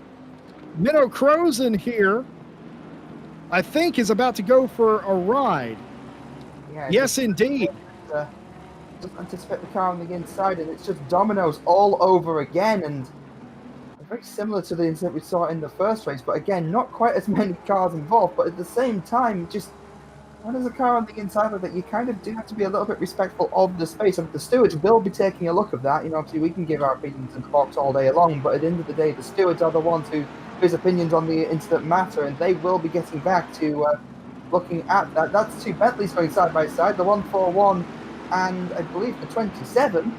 The 141 getting just a little, yeah, it was an overtake, getting ahead there, and 27 pulling into the slipstream, coming down into turn 2, obviously turn 1 being the king. Very, very defensive move, very aggressive defensive move there from the 141. He's going to squeeze him here. Right on the exit. But that's allowed the pack to catch up as well. That's the AMG coming up. And that is also the 185 Aston having to get a little bit defensive there with the car behind. Very, very fighting train of cars going on. Well, if I know the RCI stewards, and I'm proud to say that I do, I suspect there's going to be some hefty penalties and maybe even an ejection after some of the moves we saw on that opening lap. That's why I kind of mentioned that was a possibility. I wanted to soften the blow when it potentially occurred. I think some of those moves were a bit dastardly in nature. But again, like you said, Josh, that's my opinion. We're going to look at the replays of the start. Here's the first incident. Running up to turn 4, got a car off the track rejoining, but that's not exactly where it went wrong. It went wrong behind them. And yes, these are the cars going off in Sunset I mentioned. And a contact there as they all stack up. They actually just spun by themselves, look. Yes, sir. Yeah, look like one of the Bentleys just kind of mounted the curb a little bit and just didn't quite get so lucky. So it's quite synchronized in terms of spinning. It's very impressive to watch, but again, for the teams actually involved, very, very frustrating. Not what you want at all. And I know I've been saying that a lot, but again, I think this race has been full of frustration for the teams, you know, in terms of the restarts. Everyone's raring to get go, and yeah, it's as you say, some of the moves have been maybe a little bit questionable. Oh, look at that block! Look at that block! Oh, that was a massive block in the background there by the purple Aston. But I think he just about had him covered, but I don't think it's going to matter as they end up side by side anyway. In Orlando, that's side by side as well. But it's going to get clear here as everybody just jumbled up. And what about a surprise leader in silver? Rossi leading in out of 13th place overall, and I believe an Aston, that is. Incredible stuff. Who would have guessed that? Solberg second, and this Joshua Sumner in third in that class. Crazy start to the race.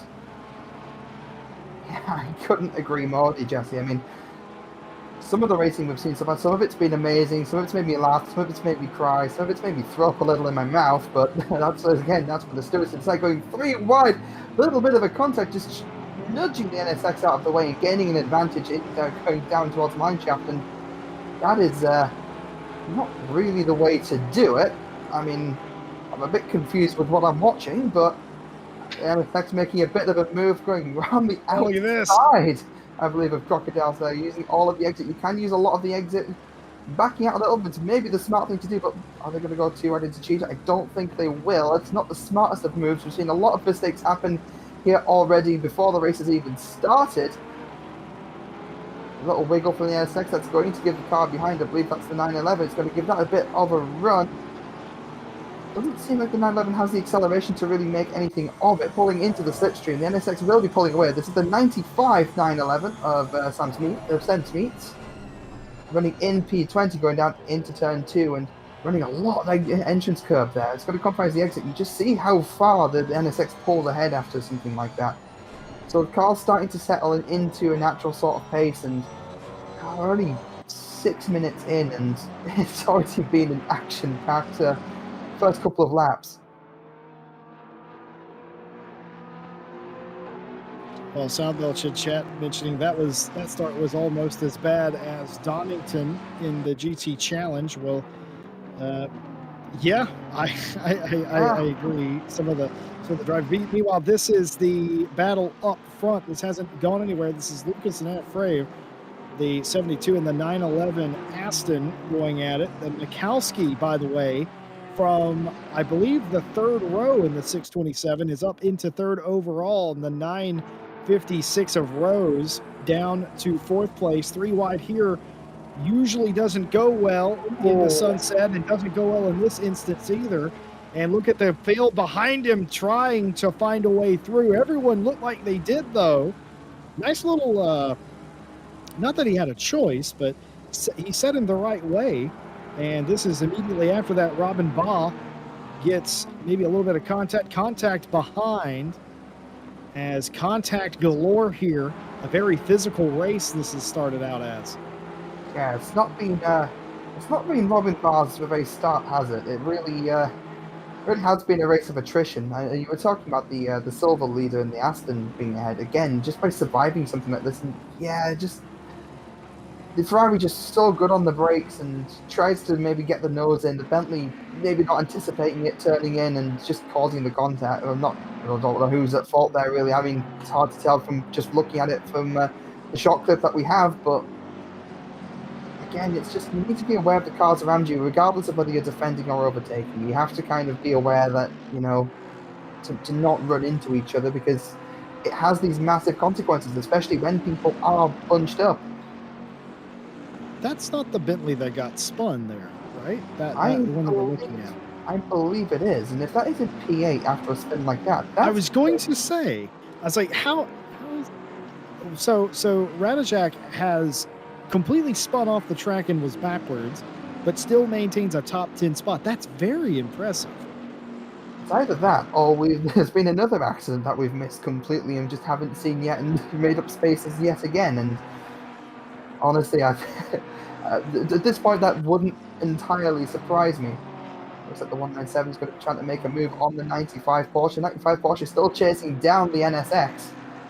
The NSX very strong at the Intercontinental GT tracks as well, from what I remember, and actually not an awful choice of car for this track. It seems that the Bentley is just going to have the run. Obviously, the Porsche will have the legs around. The Bentley will run wide though, but that's going to cost them, and I don't think that means that they'll have the run going down into turn 2 to kind of be late on the brakes and make the move stick. Little race replay. The Bentley's being squeezed a little bit. This is going down into sunset. The 911 just maybe making a little bit of contact, losing the back end, and the rest of the field doing a really good job to kind of just fork out and avoid the contact there. And especially at the high speed like sunset, that's never easy. Well, you know what? They're in the middle of the field, and I hate to make a joke at anyone's expense, but they've been through there 2 or 3 times now, and each time they've had to avoid something, so they're getting pretty good at it, I guess. Practice makes perfect.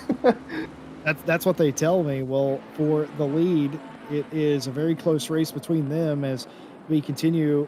This is Sizek here. A little bit of contact into Crowthorne. That's one way to pass your opponent. It's not the preferred way, but it is one way. And that's moved up a position on the score sheet. So that's as you said, it's definitely a way past. Looking on the front splitter of the Aston, and as you say, the fight for the lead absolutely glued together. And I'm genuinely starting to wonder, Jesse, whether or not the Porsche's pace in qualifying. I mean, 2/10 quicker when the cars were separated by less than a tenth. 2/10 is an absolute year in all relativeness, and I'm wondering what the one lap pace of that Porsche is compared to its actual race pace. And the Aston seems to be, it looks like, pulling ahead of P3, and that is the 627 McLaren, which I think got an absolutely amazing start at the start of this race, and it seems to have found a way past Denore Rose. Yeah, Rose was not the biggest beneficiary on that start, bumped down to fourth place. Mikowski is the one that I was looking at, the 627 up to third. They were able to make hay, and good for them. And you look further through the field, 71 in seventh place.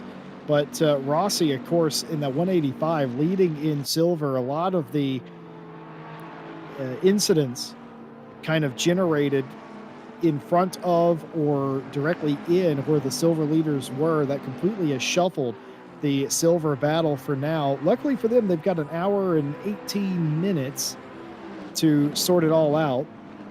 And I am seeing activity in the steward's box now as they are trying to sort through all of that. I've actually been told that by our broadcaster that there's so many contact notifications that he could fill an entire episode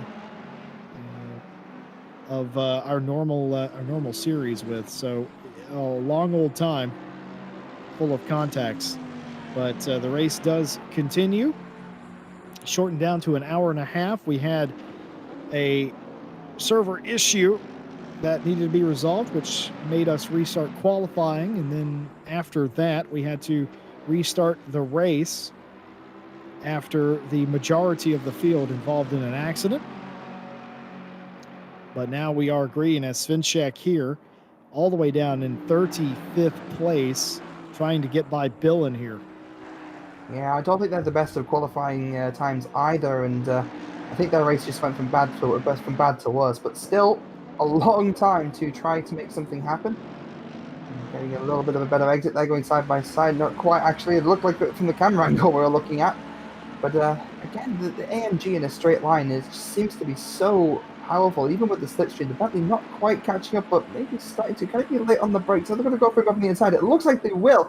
Look at the nose just edged in, and that will facilitate the pass. And that is not a bit of a squeeze, but that is basically how you want to get by. That's a bit of a masterclass in overtaking from what we've seen so far. Yeah, that's how you have to do it. Juraj Svinchek knows exactly what they're doing and kind of puts you in a position where you don't have a choice. You have to surrender that position. Lewis Dykes here for the Excel Racing by Rinwelton, one of those teams. This looking at the back of Felix Rupert, and behind him, Radajak in the 1. Even behind him, that's Melbourne in the 70 Bentley as well. You can actually see Olapitchik as well. A lot of Bentleys all together. In fact, all of the Bentleys are together, 1, 2, 3, and 4, now that I look at it, except Hopner, who's obviously a silver driver, but all the pro Bentleys are together now. It's just Bentley gang, you know. We all hang out, you know. We go for it's the Bentley social meeting. You know, we go for drinks. You know, we meet in the field. It's a fun time. It's a fun time for everyone. Looking on the back of that 720S though, you just see how good the 488 is on the brakes, and that Bentley looking very intimidating as well. Big car, the Bentley. Obviously these cars are bought, so the performance is roughly very similar, despite the fact you have a luxury car going against supercars, and it's quite intimidating in the mirror. I love.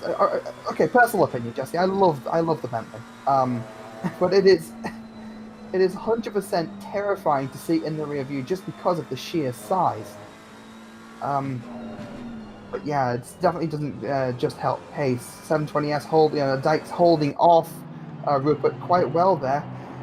jumping down into the number 11 of also Ricci, looking to make a move on Jones in the 101 Aston, but Oh, he's going to spin him in Sunset. that's not a Punt to way to pass. get by. That is that is not a way to get by. I got a little bit distracted there just watching what was happening, but just Oh, no. Now, he left him the inside and everything, just clipped him and straight up took him out. that's the stewards are gonna. Can we have a shout out for our stewarding team? I think they deserve it at this point. I know, like we bring you the show, but these guys, they do so much, and this goes to show just how much behind the scenes that they actually have to do. And Topping going very deep on the brakes there, trying to make a move on the 95. They've been stuck behind the 95 for some time now. The 95 in turn being held up by the NSX a little. I'm not sure that the NSX has the pace to really keep the 95 behind. I think it's only a matter of time. It's not unless Hopner can make something happen in that Bentley as well. Been told by Mike Jones that the NSX isn't necessarily terrible here as contact between Steve Donald and I believe that's the Bentley of Alexander Borodai who's having contact with, and this isn't over, folks, as they go side by side. Look behind them. That's is that Minnow Crozen? I think that is in the 782. That is Minnow Crozen. All of those drivers together, Borodai, Donald, and Crozen, getting into it. They may as well be 3 wide, and I think they will be 3 wide going down into turn 2. Does Crozen on the outside? No, he doesn't. In the middle car, and he's gonna save it somehow. Very nearly collecting themselves on the rejoin as well there, though. But no, I was just about to say, I was about to call. I could see it happening, and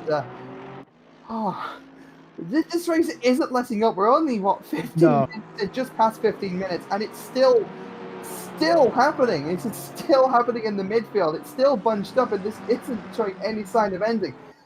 Again, on a lighter note, the 911 Aston, a car that we did not expect to be anywhere near the front of the pack, let alone clinging onto the back of Kreuzer. And I think it might be a matter of time until that car finds a way around.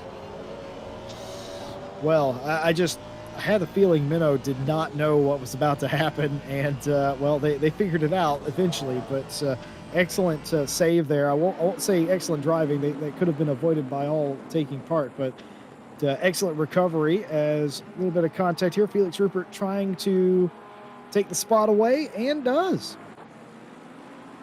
Yeah, I mean, that was relatively clean. A little bit shoulders out, but you know, it works. It wasn't devastating. It wasn't anywhere near as bad as anything we've seen in the past before. But it looks like the Bentley just had a really good run there, but not quite enough space to make anything happen.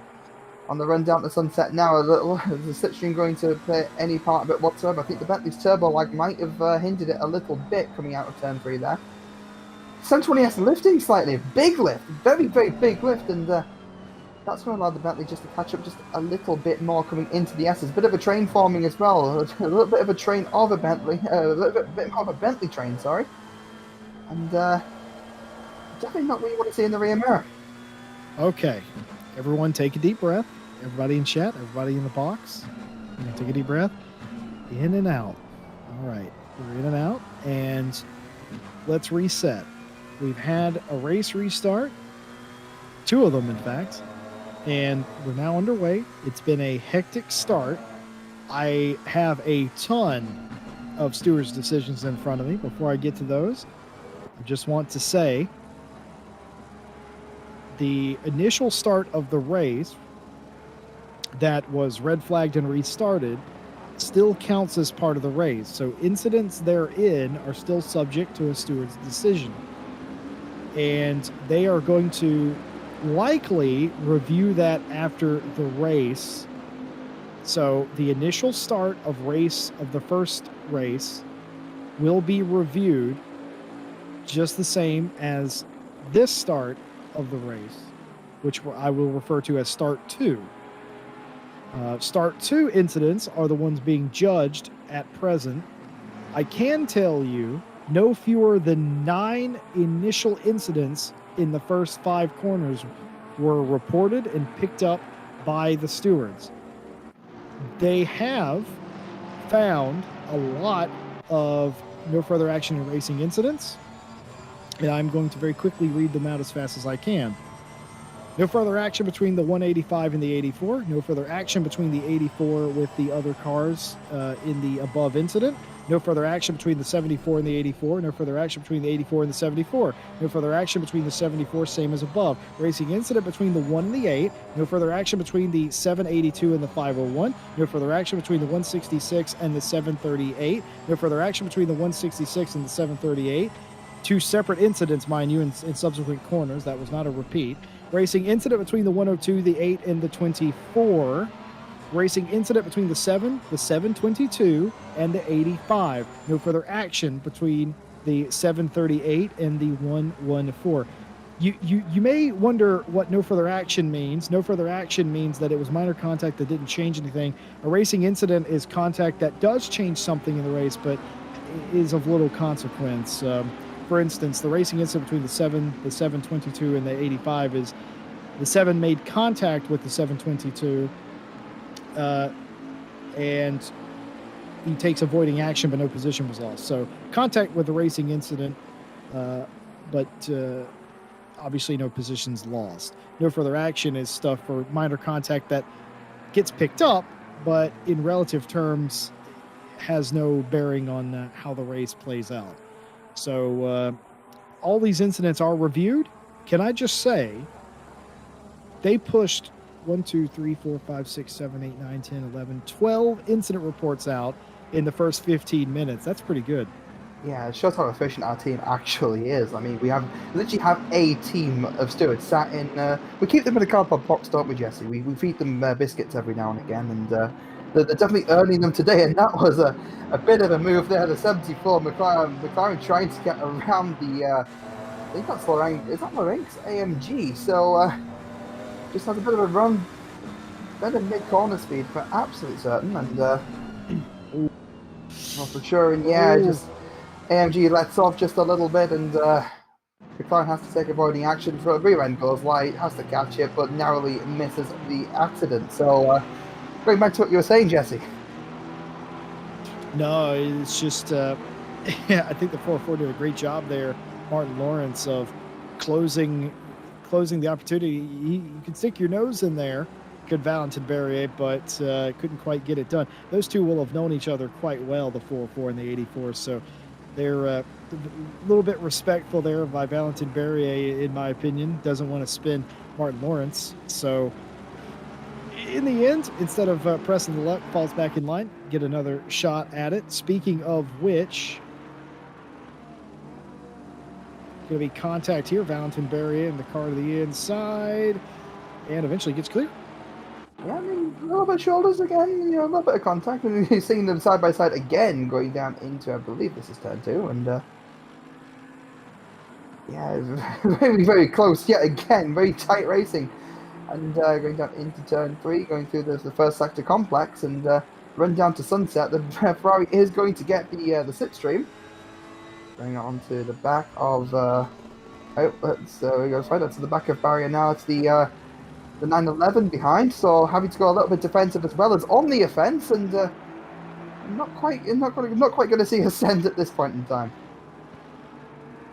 Still reading chat. Ivan expecting me to turn into Oprah, where everybody gets a penalty. I mean, I'm not the one giving them out. I'm just the one announcing them, Ivan. Nice to have you here, by the way.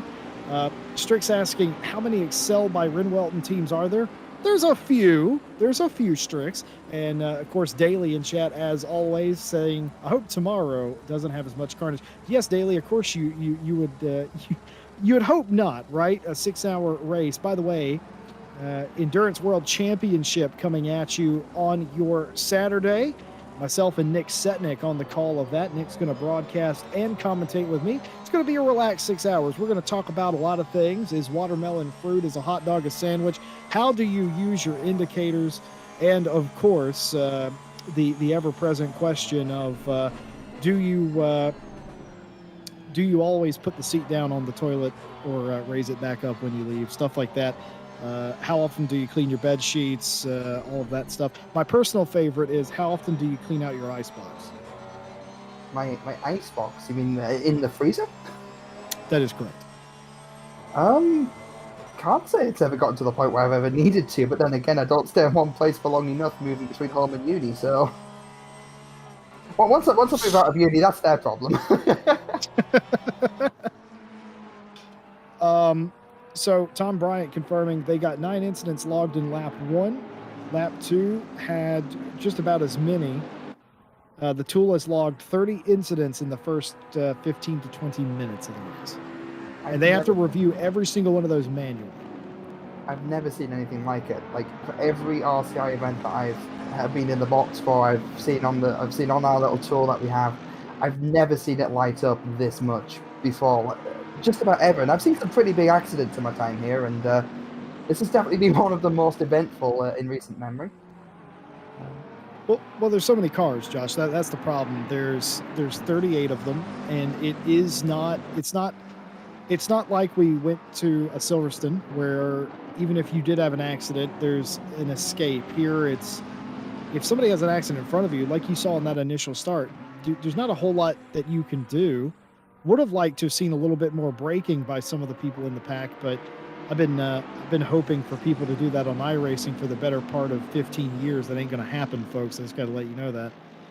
But you'd expect a little bit of courtesy, but no courtesy given. And speaking of no courtesy, major contact there in turn 3 as everybody scatters a couple of cars around that were on the just around the top 5, and that's going to draw the ire of not only the drivers but the stewards. What happened to Madre here? 73 just seems like it turns in. The Porsche had the nose on the inside, and that was just all it took to spin around. Looks like the cars kind of did a bit of a spin, landed in the gravel, lost a few places, and they got right on going again, but only got themselves to blame, but just not leaving each other enough space. There's a bit of a Bentley chain going up, sending it up the inside of the S's, catching the curb, not quite being able to make anything work with that, obviously losing the time, but very, very brave place to make a move too. I'd like to focus on the 555 for a second. If we could go take a look at him, I want to point them out. They were in the pits for a long old time. This car right here, the 555, yeah, they were in the pits for a very long time repairing damage. But they've not quit. The whole point, again, we started with 38 cars. We have all 38 cars. Why do I keep bringing that up? Usually after an accident or a major accident, you see people leave. They've not done that. This is what happened to the 555. This is not what happened to 555. This is the initial start. The replay did not pick up on what happened to the 555, but they did get into an accident. Take our word for that. And they were in the pits for a very long time repairing a copious amount of damage, but they have not given up. They have continued. I am already willing to give the 555 the Spirit of the Race award.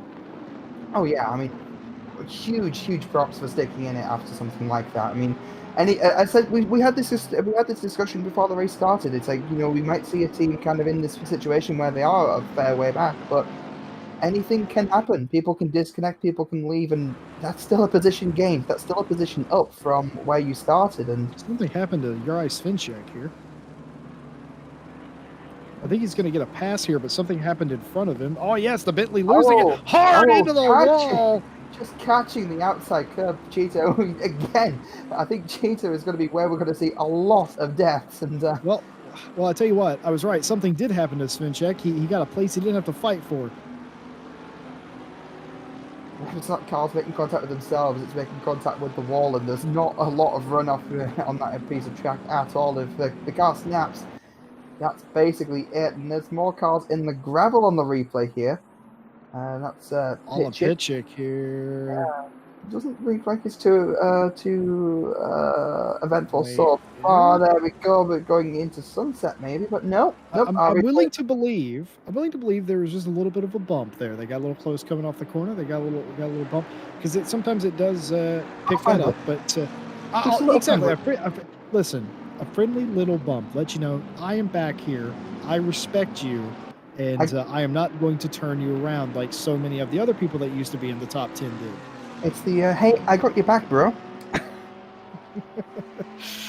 Oh, dear. Well, we have made it to the hour mark, what would have normally been the halfway point in the race. 1 hour to go in the season opener here. It's been a long old day. Thank you for being with us. And a big thank you to all of our partners, Race Department, AK Informatica, Driver 61, Fanatec, and Sim Racing GP. Get a discount off your driver coaching, Driver 61, by using our discount code, link in the description. and join us on Discord. Join a series as you see Lewis Dykes flashing Junior McCall in the 44, wanting by into Sunset. And I don't know if the call is being answered, no pun intended, and in fact isn't. Door slammed shut. If you'd like to participate in an upcoming RCI season, join our Discord, get involved. We have all sorts of splits from Esports Pro right down to True Amateur. We have a split for you. Several series starting now, including Thursday GT4s, among others. The new Monday Championship signups is open for the Lamborghini Championship. It's going to be Lamborghini GT3s and Super Trofeo cars. You're gonna want to see that. I'll be tuning in as a spectator for the Monday races as well. And if you are in chat, we thank you for your patience. We hope that you are, some of you aren't enjoying the racing. You're lamenting of some of the driving going on, and I have to say I'm right there with you, ladies and gentlemen. And we love seeing your comments in chat. Love interacting with you all.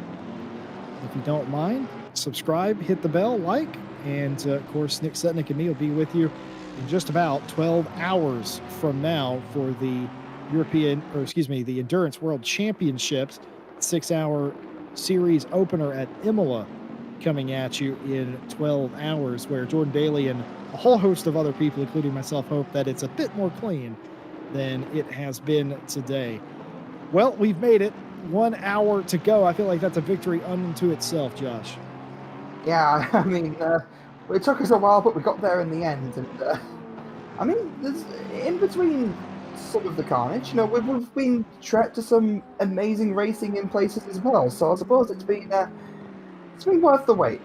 I mean, looking at things at the moment, we've got the 74 McLaren. Obviously, got a little bit turned earlier on, but making the most of it, pushing the absolute limits of the track there a little bit, almost unsettling the car just enough. They could have ended very badly, but not quite doing that and keeping things up. And just trying to hunt down the rest of the pack. Valentin Barry ahead of Valentin Barry, a very, very quick driver in her own right. Same as Lawrence up ahead in the 404 AMG. And that's contact again between Barrier and Lawrence, but just about saving it. Lawrence still on the inside, going not quite side by side, but at least that was a very, very small tap, a little bit shoulders, but that has just pushed Valentin into the path of that McLaren. Valentin having to go defensive, squeezing. That's actually really smart, squeezing the McLaren. So even if the McLaren were to outbrake, having nowhere to go with the AMG kind of on the outside there too. So watching that again, Valentin. Oh, what a save! Very good catch. You see the opposite lock from that camera angle there. If you watch the front wheels, that's amazing, but a little bit ambitious to try and make that one stick. What a camera angle. Good job. Our broadcaster, Stewie, round of applause for him as well for sticking with it. It's a long old night if you are in Europe. I know a lot of our stewards are, and for me, it's just delaying date night a little bit. But for some of you that are in Europe and Asia, it's a long old night for you, so we appreciate your patience. And Stewie, been here for hours, been rolling with it himself, but picking up some great shots like that just show you how sideways Valentin Barrier got there. I mentioned earlier that Barrier and Lawrence probably wouldn't race each other too harshly. Well, I guess I was wrong. Well, at the end of the day, they are fighting for position, and when you're at this level, you know, when you are at the point where you're in our pro splits, you know, you are some of like the quicker drivers in the community, and at this point, you know, it is a rather large community of that sort. It's a very kind of fine-picked group. You know, you've got to be competitive, and you're going to want that space. You don't want, especially when it's a friend as well. You don't want friends that are people that you know well to be ahead of you, because, well, you want to message them afterwards and be like, right, yeah, no, you were slow. Well, this is the in-car cam of Lewis Dykes and his McLaren chasing down South Africa's own son, Junior McCall, in the 44 AMG. We checked in with them a few laps ago, and they were this close. I feel like Dykes has a little bit more pace than Junior at this stage. It's interesting, Junior's in the car, which means that unless I'm wrong, and maybe one of the McCall family in chat can correct me. We're going to see a little contact here, a little accordion effect. if one of the McCall family is in chat, maybe they can confirm if Junior was meant to start this race or that was an audible that was done based on the shorter race distance. I'd love to know that if you don't mind spilling the tea. But otherwise, doing a good job as Junior holding his position in the 44. Oh. Look at this. 3 cars all racing each other. A little bit of No, contact has no, fun, no, 3 and it's white going to be Bentleys. Oh, no. position gain. And I'm going to tell you something. That is not what you wanted to happen. I mean, someone needs to tell these guys something. You're supposed to go around the car, not through it. Looking to make the move on the outside. You're supposed to go around the car and not through it. Never tried that personally. You know, it's not like in the pit lane where you can kind of just ghost through and kind of phase through someone. You know, on the track there are consequences. That is the 27 looking to make a move, and it looks like the is that the 141? Is that the 141 making a move as well? It is just kind of just squeezing on by, and yeah, I think the red Bentley behind just kind of eased off just a little bit to let through, and yeah, a little bit of a Bentley train going on. Josh, do interrupt me if something happens on the track. I have to get through more of these penalties. We're going to see a replay here of pass that was made and then remade, as it turns out. Yeah, it's a little bit messy coming out there. Bad exit and just enough. And there's another little tap as we hop back into the live race from the replay, just shooting into another bit of contact. And this really is one of the messiest races I think we've seen in a long time. But even over half an hour in, you know, cars have spread out and we're still seeing this kind of driving. It's not the sort of thing we're usually used to seeing. So here's the thing. I'd like to tell you that after I say what I'm about to say, they're all caught up, but there's 5 or 6 of them staring at independent monitors. What does that mean, you may ask? Well, that means that there's at least 5 or 6 more incidents they're deciding on. Pass there, contact accordion effect. I think that's the second time we've seen that in as many laps between all of them racing that close together. Well, here we go. No further action between the 185 and the 27. 15-second penalty for car 91. Car 91 takes out car 782, which causes additional contact with the 501 and the 11. Contact between the 501 and the 11 deemed a racing incident, as they had no time to react to the aforementioned 91 and 782 incidents. So 15 seconds penalty for the 91 taking out the 782. 5-second penalty for car 555. Failure to slow down for an incident in front of them. No further action between car 166 and 837. No further action for car 166 and 837. Those are on separate laps, mind you. No further action between the 71 and the 73. Racing incident between the number 3, the 111, the 555, and the 114. No further action between the 111 and the 3. No further action between the 70 and the 1. 15-second penalty for car 837, hitting the sausage curb and taking out the 107, who subsequently spins the 111. It's a long list to get through. That's to say the least. I think date night's canceled tonight, Josh. I think I'm having date night with you. I mean, we'll light some candles. You know, we'll make the box all nice and set the mood. And it seems to be the 44 still holding up. A bit of a gaggle of cars at the moment. Actually, a bit of a train going on. The 73 McLaren trying to find their way through, and you know, pardon the pun, but the 44 kind of blessed with the presence of the 73. Oh, come on! I've been wanting to make that joke for the past 10 laps now. I wonder how much the McCalls like me and if they'd be willing to change their number, because I'm not hashtag blessed, as it turns out. Yeah, well, you're blessed with my presence, apparently, for the rest of tonight, yeah. So... That's a fair play. I'll take that all day. Well, folks, I'd like to tell you there's a battle for the lead, and there kind of is, but they've been doing this for the past 40 minutes, the 72 and the 911, nose to tail. At some point, I reckon that the 72 is just pacing the 911.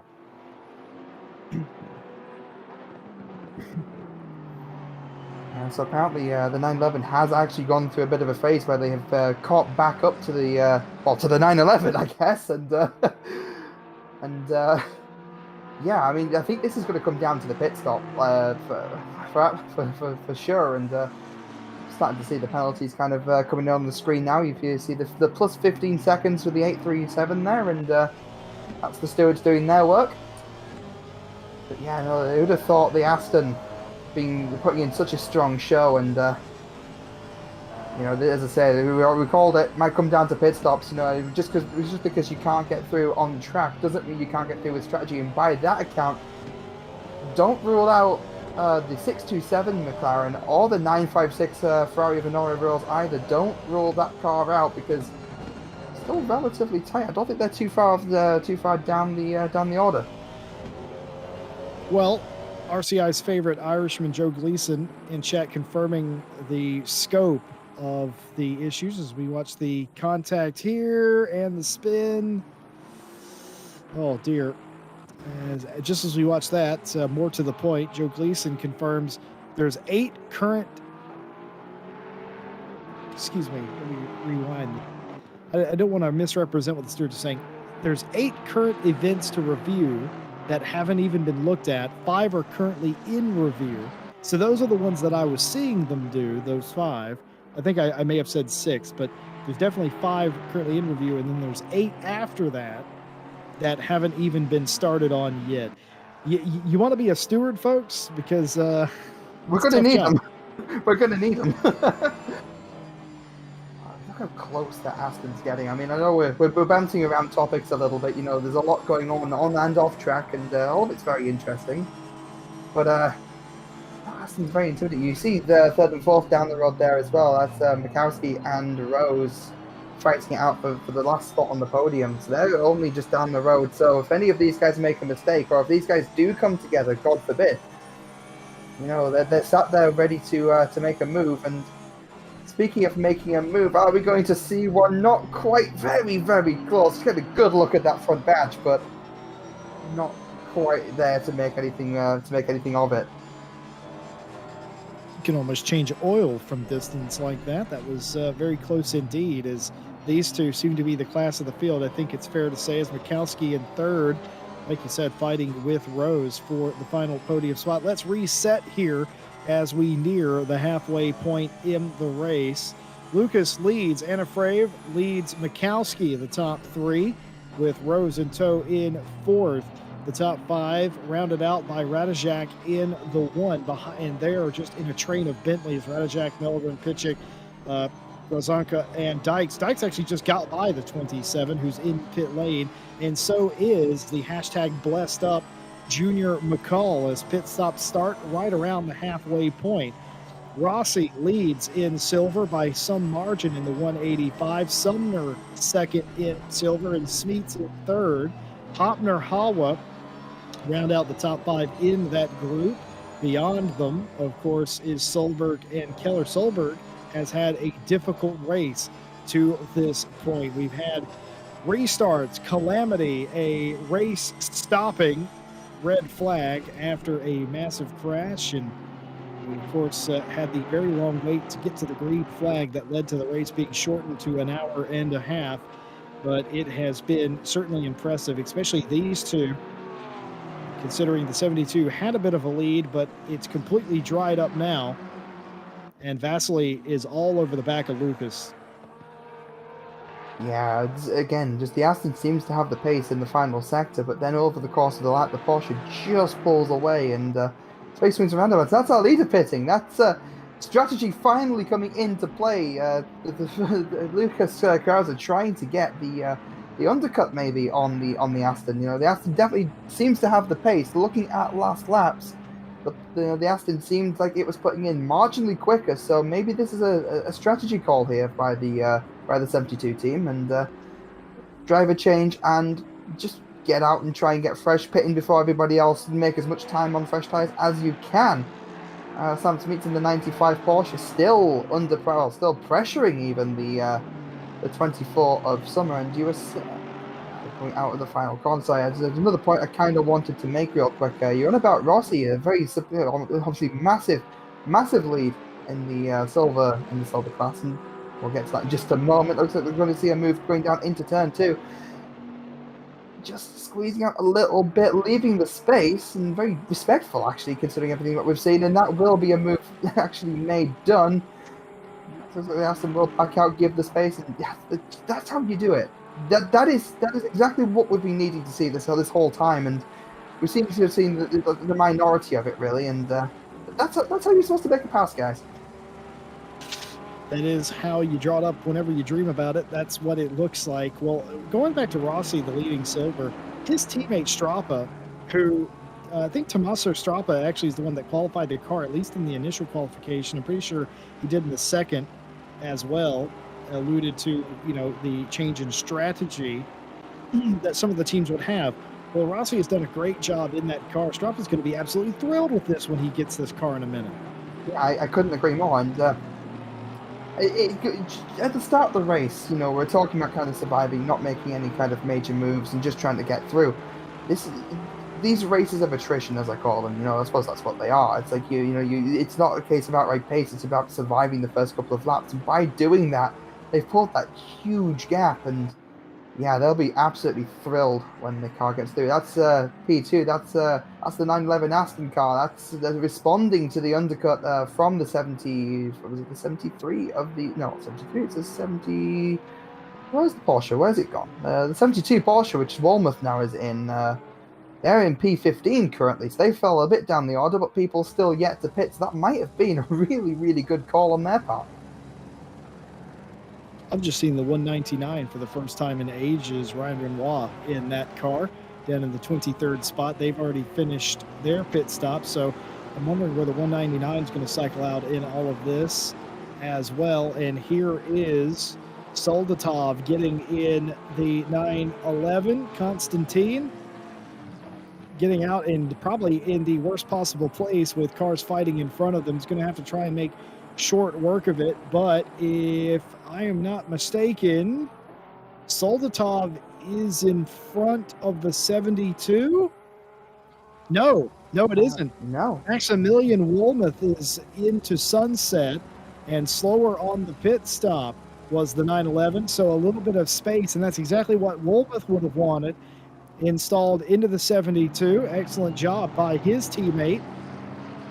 So for Konstantin, it is work to do. And unfortunately, his first job is to get through this traffic that hasn't pitted yet. That's only going to lose him more time. Yeah, I mean, Walmouth is going to be absolutely pleased looking at that on the map. I mean, coming out and, as you said, behind traffic and getting the quicker stop as well. We saw them absolutely glued together before the stops. And just look at the gap that's pulled up. Watching a replay now, and that was just, I think it was Bentley going a little bit slow, being helped a little bit along there, maybe over slow for the corner.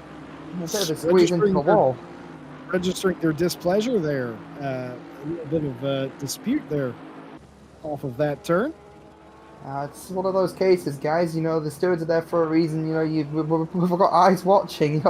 We definitely see these things. That's the NSX went to the pits, and that'll be a little bit of solace for the 911, just trying to get by and try to close the gap up onto Walmouth. But I mean, are these the quicker cars that we've got? And that's Mia Rose, and that's the 911 coming through. So has Mia Rose actually been able to, has the Rose car been able to make use of the overcut slightly and get ahead of the other McLaren? I think they have.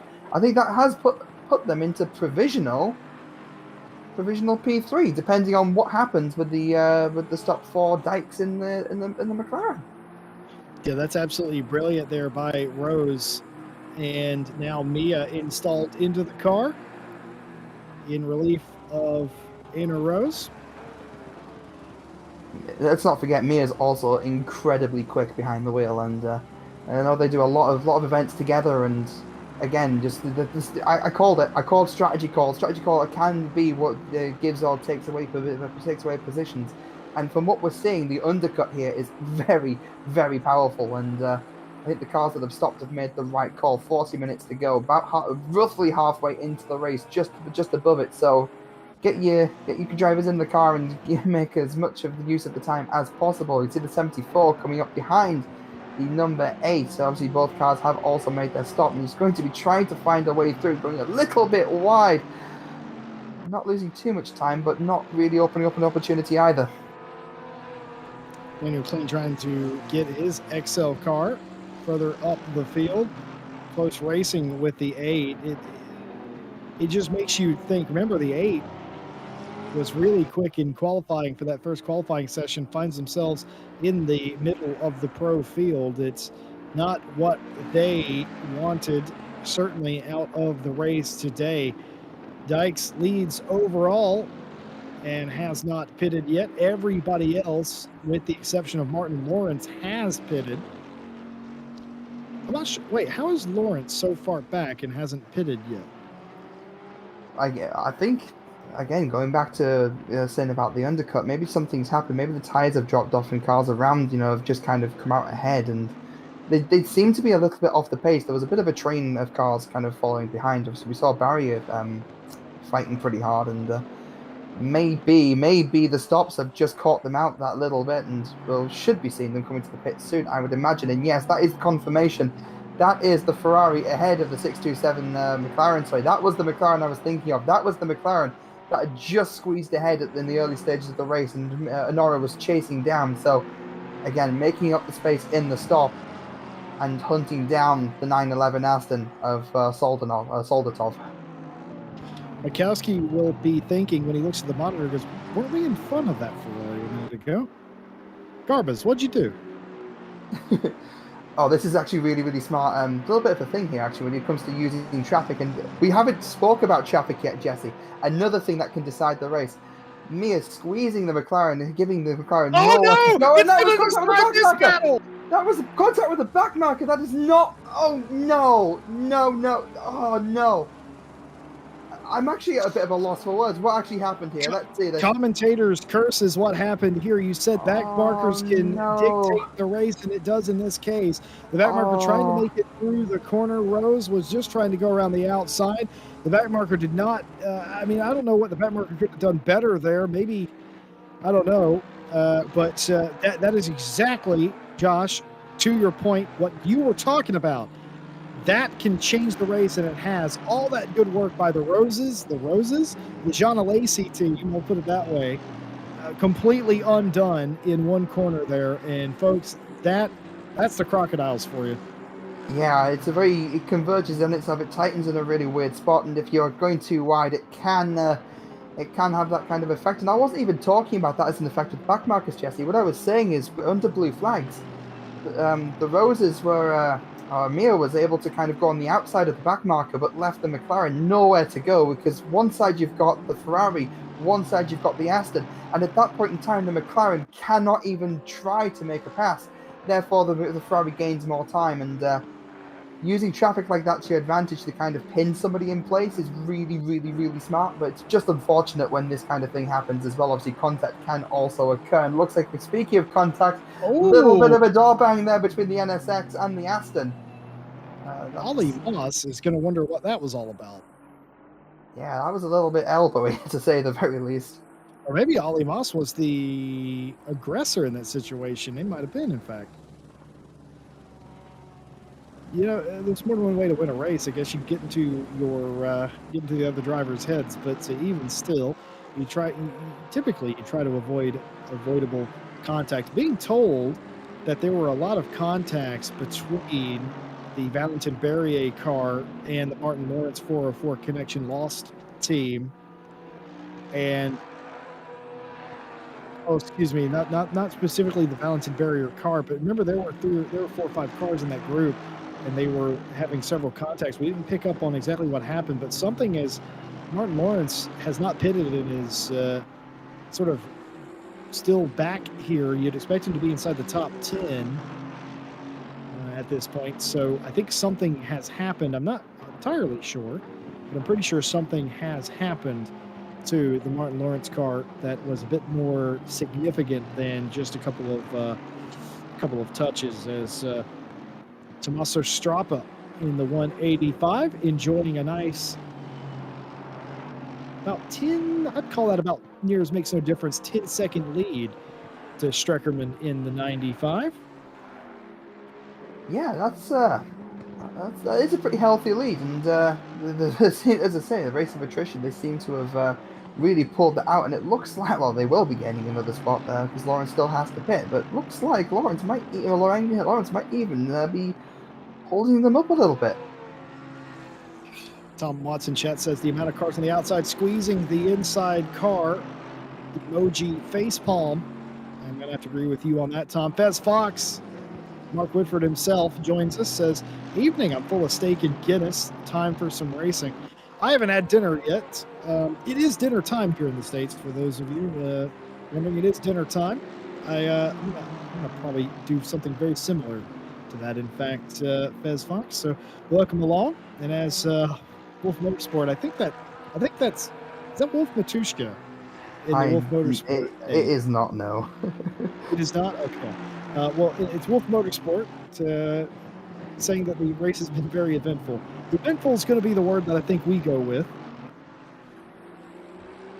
Yeah, it's quite eventful for it's very eventful for what we did. On Fez Fox's thing, time for some racing. I mean, I think it's time for some crashing at this point in time, but let's hope that we've seen the last of that.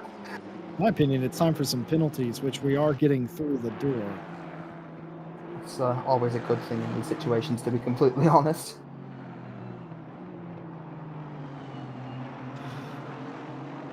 Here is Kevin Teddy at the 11, currently hounding Stevenson in the 101. This is not for position in class. I should have mentioned at some point that everyone had a mandatory stop that they had to do, only 67-minute stint timer. But beyond that, they had a mandatory driver change and etc. And they are racing for in-class. There's no overall points. It is for in-class, pro versus pro, and high silver versus high silver. But that'll be of little consequence to the 11. They need to get through the silver field, including the majority of the silver podium, to get to Alvarado and Williams, which would be the next cars in the pro class where they could gain points. But that's no excuse. You still have to do it respectfully, of course. Yeah, as we said before, you have to facilitate a pass in a safe way, and speaking of safe way, going too wide into sunset is always a very scary proposition, and that's exactly what these guys have done. You saw the tail end of that. Not entirely certain what happened prior, but it seems to be that the Bentley is holding on to P30, so it's still got a lot of cars. From what I could see, we haven't actually had anyone drop out, so it's quite amazing considering we're so far into the race. Was that the Rose car? Was that the John O'Lacey Esports car getting a little bit late on the brakes there? It looked like the same colour scheme, but I'm not sure if it was that car. Well, for Melvin and the Docking community team, it's not looking great for them as they have reset to the pit lane. And I'm actually oh no, it's still happening. Just a little bit elbow, just a little on the inside. Luckily, not too consequential, but very easily could have been. I also wanted to point out Merrick Vons has confirmed why the 404 connection lost team with Martin Lawrence behind the wheel is in the position he's in with a mandatory stop to go. He has pitted Martin Lawrence, but his teammates are not feeling very well and they couldn't swap. So Martin Lawrence is going to go the distance here, but will give it a hefty penalty for not doing the mandatory stop. The mandatory stop includes a driver change. So hefty penalty for that car. So they did pit, which explains a lot. Thank you, Merrick Vons, for pointing that out. I knew something was wrong. There's no way they would have been where they were in the running order if they had done their stop correctly. So something was out of order. Turns out his teammates are the ones out of order. Yeah, I mean, props to sticking with it. It's again, it's like we're talking about the was it the 555 we were talking about earlier that kind of just stuck with the race so far. So it's great to see people not give up and stay out on track. And hit Ryan Remar on the 199 now, just trying to find a way past McCall. Again, another train starting to form behind the 44 Mercedes. It's very, very, one thing I'm noticing about watching the 44 is very, very, very strong under defense. Again, just kind of almost side by side here, and just again McCall just knowing where to put the car, and yeah, you see a little bit of a weave there, and just holding off. The 911 is the 199 is the 199 is definitely the quicker car out of the two at the very least, and that is backing them up into the, I believe that's the number 8. And oh, watch out! Too wide into sunset, and it's going to be a switchback. That's just making it work. That's a 722. That's Denisi, and the I believe that is the Aston Martin, from what I could see from my comms panel here, and very, very scary move, but just about making it work. That is one of the best names in the world, Alan Serafini Denisi. I love that. That sounds like something out of Game of Thrones, and I love it. It's so Italian. You have to do the Italian thing when you do that. Well, I talked about Ryan Lenoir and the 199 team. I didn't really talk about them much. Well, they're coming into the top 10, or they're trying to, as Morgan McCall strapped into the 44. And trying to get the 11th place position away from them is Ryan Renoir in the 199. And, of course, we do have Tobias Hopner in chat saying that was fun. I think he's being earnest, in fact. Of course, his teammate Kroll in the 197 Bentley continuing out there in what I believe is 5th place in the silver class. Tobias, do tell us how you felt your stint went. We'd love to hear from you. Well, we're conducting driver interviews from afar. I mean, this is social distancing at its finest, and I mean, it doesn't have to be from afar if Tobias wants to come in.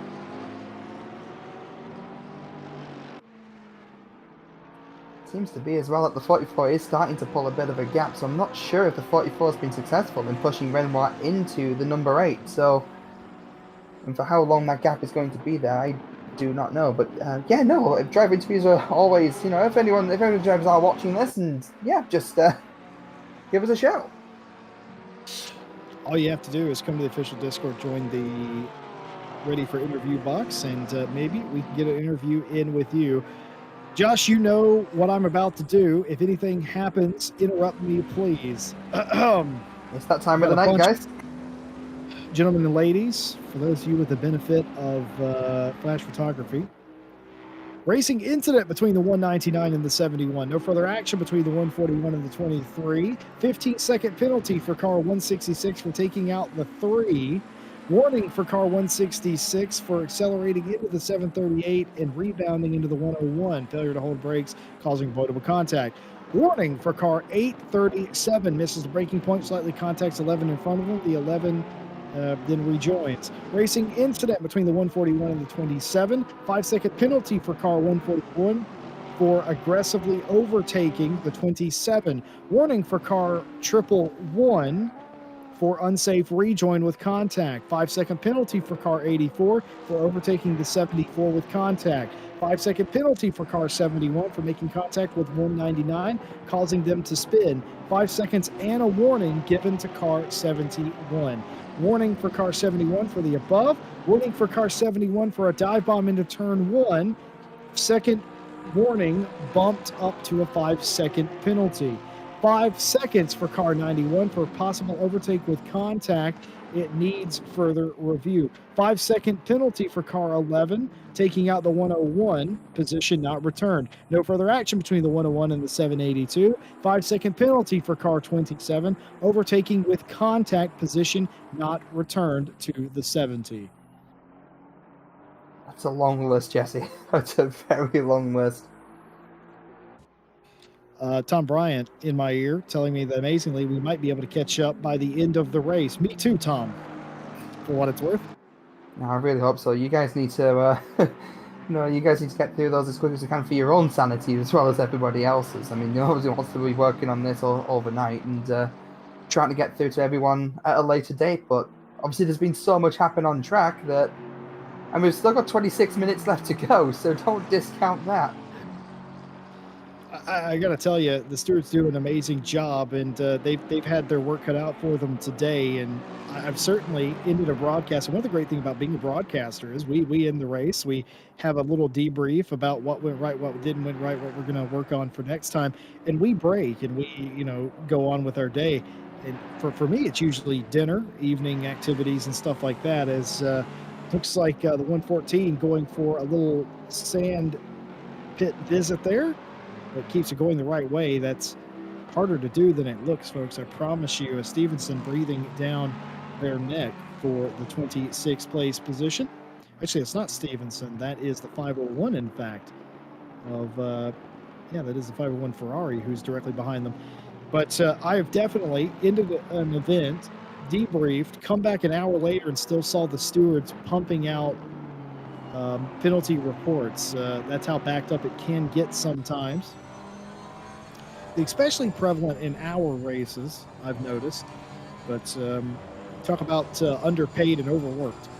Yeah, it's important to remember, these guys, that it legitimately does take a lot of time to go through these, and it's kind of why when we throw like the really big events, it's like we can only go so far with stewarding a lot of the time. I suppose that we're always kind of like on the lookout. Obviously, legitimately always on the lookout for like more sort of new stewards and more members to the team. We're always great because you sort of see just how much work these guys have, and it's all voluntary. These guys give up their evenings and their afternoons and wherever they are in the world, and just to try and bring the community the racing you guys love to see.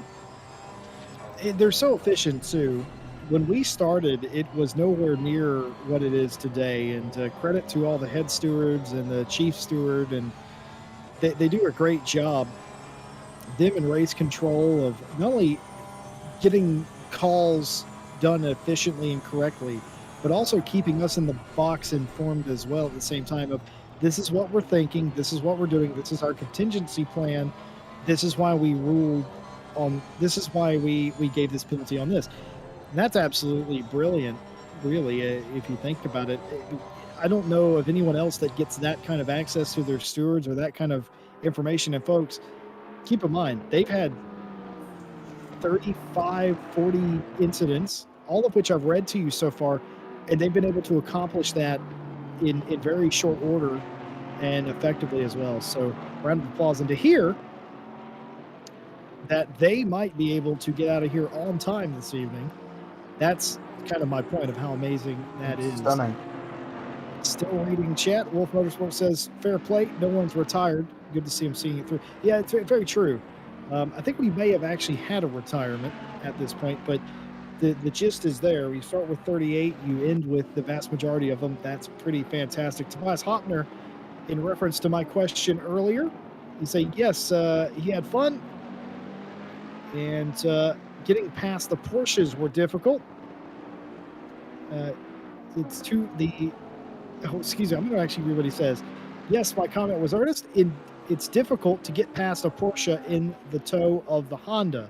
It's too fast out of the corners and then gets towed by that VTEC. So you had a Porsche being towed by a Honda, and for Hopner, it was difficult to get around them. Well, you kept it on the island, mate. And honestly, that is an accomplishment in a day like today. So good luck to Kroll, your teammate. Hopefully he can maybe get a position or two. He's right behind Heath, by the way, for 4th place. Yeah, that's quite a significant position in class, and they'll be looking to really chunk down on that, less than half a second. So 22, still 20 odd minutes left to go. So anything all to play for. There's still 20 minutes left, and meanwhile, we're lost, still trying to get by Morgan McCall, still not getting around him. Again, it's that defensive driving. If you actually watch how the 44 is defending, and I dare say, it's not. Oh wait, no, that's back markers they're catching up to. So I'm not too sure where the next car down the road actually is. Is it that McLaren? I think it is. That is the 73 McLaren that they are hunting down just at the road. You see the blue McLaren just coming off the screen there. That is who they are hunting down. So it looks like, despite scrapping, is maybe catching just a little bit. Absolutely amazing defensive driving, but coming up to the back markers, are they going to be able to use this penalty to put a bit of a gap between themselves and Renoir? I don't think they will. Are they going to make an attempt down the straight, get the toe nipping out, but the Porsche will follow. going down into turn 2. We've gone through the kink, going 3 wide potentially. That's Benoit trying to go around the outside. I don't think it's going to work. It looks like McCall has placed the car exactly where they needed to have the inside into the next turn coming into it. It looks like it's going a little bit late on the brakes. Almost contact, but not quite. And again, just a masterclass of defending from McCall right now. It seems to me that they definitely do not have the car for the track. I believe, yes, they are the lead AMG, and I have heard that this car is a handful around this track. So it's holding up for so long. Can they get the switchback though? That is the question. The Porsche has amazing acceleration, just going side by side into the S's. McCall will have the inside, placing the car right where he needs to. Yes, again. I don't even have time to finish my sentence about this being a masterclass of defending without yet more examples. So, do you know what? It looks like the 44 is causing a train, but fair play. Like this is how you defend against an overtaking car. I've said this before in the Friday Champ, and I think Night Owl as well. I've never raced against Morgan McCall. I've only talked to him and the McCall family. Lovely people. But I'm glad I've never raced against him because I will give him the highest praise I can give any racing driver. He's damn frustrating to try and race against Morgan McCall. He's just he's devilish with his defense. He's very aggressive. He's everything you want in a racing driver. But if you're trying to race against him, it is the most frustrating experience. You can see that even on the little straightaways between corners. You can see Morgan positioning his 44 in a way as if not to give even the slightest advantage to Ryan Renoir. And it's just the most infuriating thing if you're in the 199 right now. It's brilliant for us to watch, but the 199 will be getting frustrated with just how pinpoint accurate the 44 is being. Not willing to give up the 11th spot is McCall. Yeah, he's holding on to that with everything that AMG has, and I'm literally watching this in awe. Like, I'm not speaking as a commentator. I'm just watching this as a race fan myself, and I'm watching this in awe because it's not often you get to see racing like this. And again, just almost dropping the ball there a little bit, almost giving Renoir the inside. And again, we don't need another commentator's curse, another one in this race. So, but yeah, no, this is legitimately amazing, and. Yeah, you see just how much better on the brakes. There's no doubt that the Porsche is the quicker car here, but that AMG is as wide as the bridge going across the track right now. There seems to be no way around it. Well, Klein right behind them catching up. You're right, by the way, Josh. Morgan is catching the 73 of Chrisbaum in front, but Klein has also caught them. Klein's actually got by the 8, so... You've got the 44, the 199, the 74, the 8 all together in a line. The 72, Wolmuth leads overall in front of Soldatov. And you've got Garbus in the 627. That is your podium in pro. And in silver, Strappa in the 185 leads Streckerman and the 722 of Serafini Danesi. So those are your top 3 in both of the classes, but that is nowhere near the whole story as we're looking at the rear AMG wing of Morgan McCall, looking back at Ryan Renoir, Klein, and the 8 car. Yes, indeed, there is the 8 Porsche as well. And in fact, you can actually see, is that Martin Lawrence back there? I don't think that is. It may well be in P15 apparently, but that's the lap car that they passed. Couldn't quite see from the perspective. That's actually Santos that we're looking at in the Ferrari. But could this be it? The outside of Leacopp, it can be done. It has to be precise, but nothing doing. Just held too brilliantly on the inside. Morgan McCall. Morgan's not making any friends out there, but he's impressing me. This is, do you know what, at this point, if the drivers aren't going to be their friend, I'll be their friend, because this is, they need to teach me some things, because this is defense textbook, as it should be. There's no weaving under braking, there's none of these questionable moves that, we see every now and again, that this is legitimately kind of how you legally hold a car up, and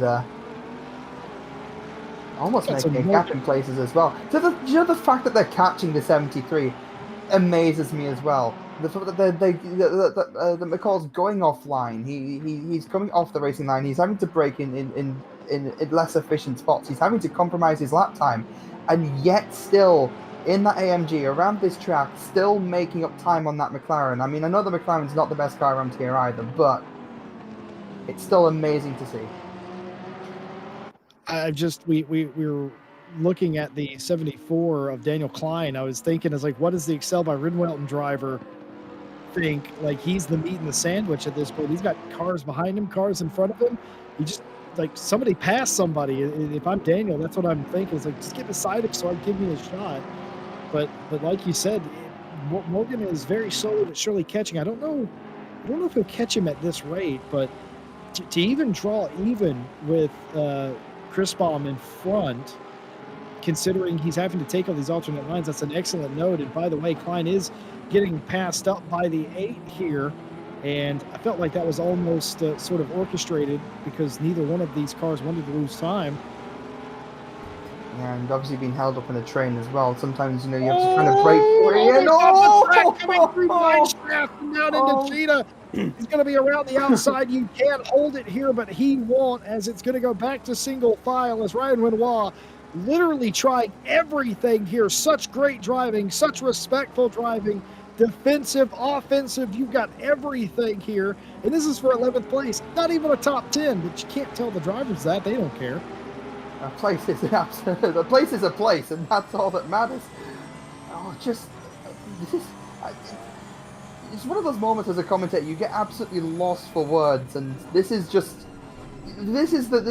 treasure we're treated to. You know, we've watched so much this race. You know, we've laughed. We've laughed with pride, and now we'll just be absolutely stunned. And I was on the front splitter of that Porsche, and you just see the Look at this cam. This splitter of the 199 Porsche of Ryan Renoir. This is the ground level view as they go through sunset, and every millimeter, then you can see it as he's going side by side. He actually might have the gap here if he can hold it. I don't think he will, as he is trying to draw level, but he won't. Just, you don't want to be side by side through the S's, a little bit over the sausage of the inside. Corbin saves it, but look at the 8 coming up here as they go up to Leacock. Could this be a move? He was 4th in line. He could be 2nd. It's Porsche on Porsche, but covered hard on the inside. Defensive driving by Ryan Renoir, and that's going to save him as he will stay 2nd in line and 12th overall as the 8 thought about it, couldn't quite get it done, but still holds on to 3rd in line, 13th overall as Klein has fallen back here by quite a margin. Yeah, one thing I have noticed about the McLaren is that sometimes the tyre drop-off isn't the best in the game, and I'm wondering if they've just pushed too hard. And speaking of pushing too hard, Benoit pushing too hard on the outside of Cheetah. Benoit going wide into the gravel, and that's giving number 8 a chance to maybe get through, side by side, going across the start-finish line.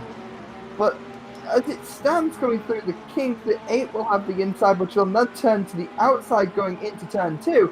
It's when we're able to make anything on the brakes. Sometimes you can outbrake a little bit. He's got the inside hitting the curb. That's getting very, very close, maybe a little elbowy, but not to some degree. But the 8 will make that stick. That little mistake of Cheetah, that is how much of a lap it can compromise, and showing exactly how hard this track can bite.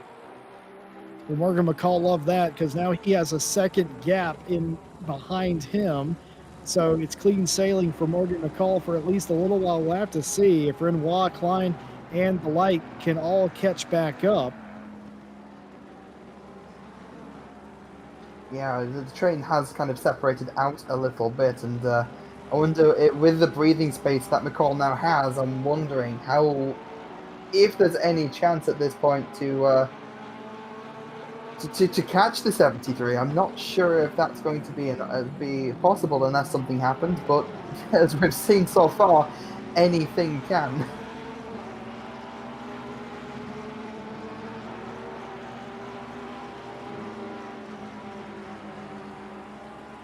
So it seems like everyone's kind of splitting up a little bit now, and seems to be the 8 is going to be catching up to the 44 in due time, and I'd imagine that that Renoir is not going to be far up either.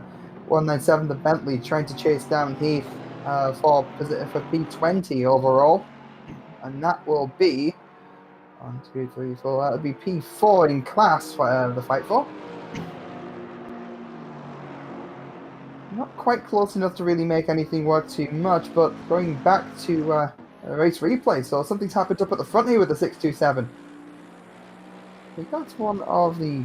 That is a Bentley. I'm not sure which position that was in, but looks like it just turns into him a little bit there. A little bit shoulder, a little bit elbow. Just Bentley holds its line, and the Bentley is for position. That is number 70. So yes, no, that is for position, and seems to be that whatever's happened during the replay, the McLaren has gotten its way back through. So no positions changed or lost, but definitely a bit of a fight going on for P3, a bit of a scrap with Rhodes not too far behind either. There's the timing sheet updating, there's the 627 in P3, but I wonder for how much longer.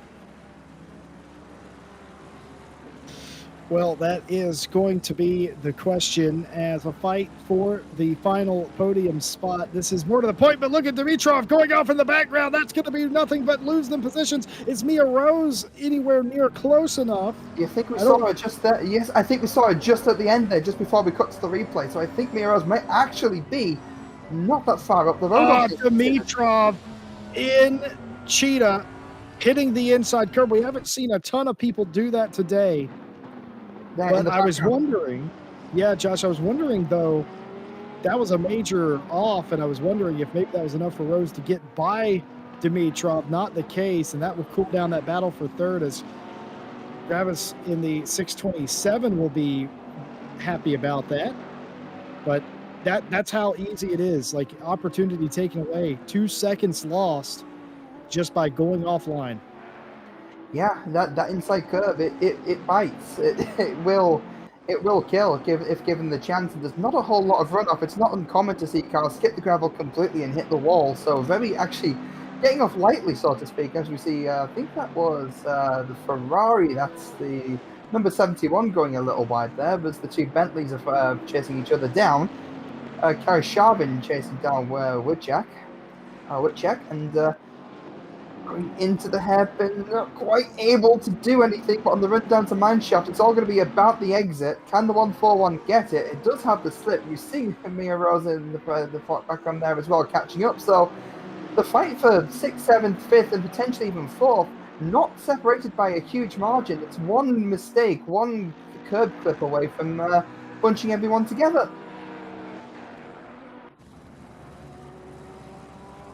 Well, the final closing minutes, the dying embers in race 1 for the Friday Endurance Championship. It's not been a smooth one, folks. It's definitely been one of the weirder races that I've ever called. And it is coming into the closing stanza, but it's doing anything but cooling off as battles all over the field. And the pack indeed. As they got strung out, they are coming back together, and the push for final positions incoming. As you look at the wing of the 1 Bentley back at the 141. The 141 has a 5-second penalty. Gans in behind him also has a 10-second penalty, in fact. So for Witchak, it's got to be risk versus reward here. If they're going to pressure you, it might be more beneficial not to hold them up quite as much and just try and stay within 5 seconds. Surely you're not going to lose 5 seconds in 7 minutes, as the flashing of the lights from the 141 lets you know how serious he is in his purple Bentley about getting around. So for me, if I was Witchak, I would let them go, because I have nothing here to lose by fighting them.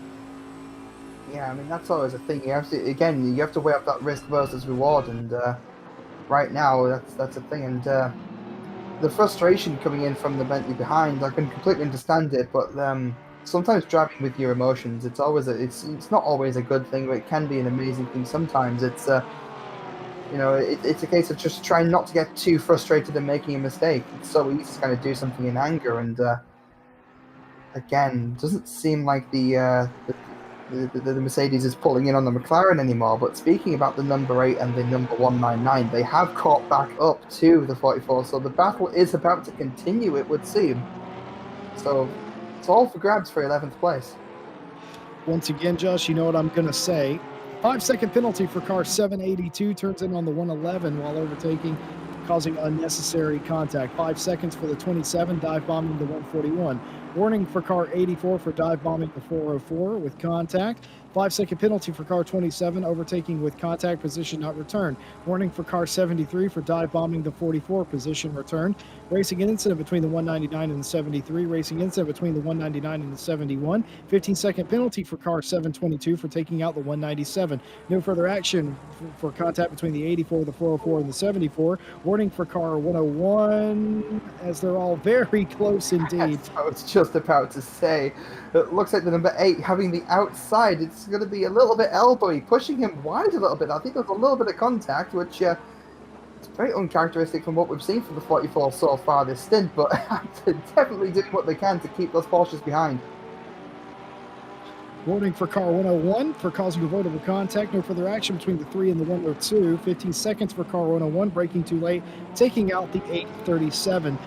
5-second penalty for car 956 for taking out the 24 while lapping them. Penalty reduced to 5 seconds, and a warning as it was deemed the 956 wouldn't anticipate the 24 lifting at that particular point in the corner. Excellent conversations going on in the steward's box to get those calls correct, and that was going to be a bigger penalty for the 956, but based on the erratic movements of the car being lapped, it was reduced. But again, a crash is a crash in that case, but only 5 seconds. And that is all of the penalties that I have received up to the minute. I'm going to need a lie down for this.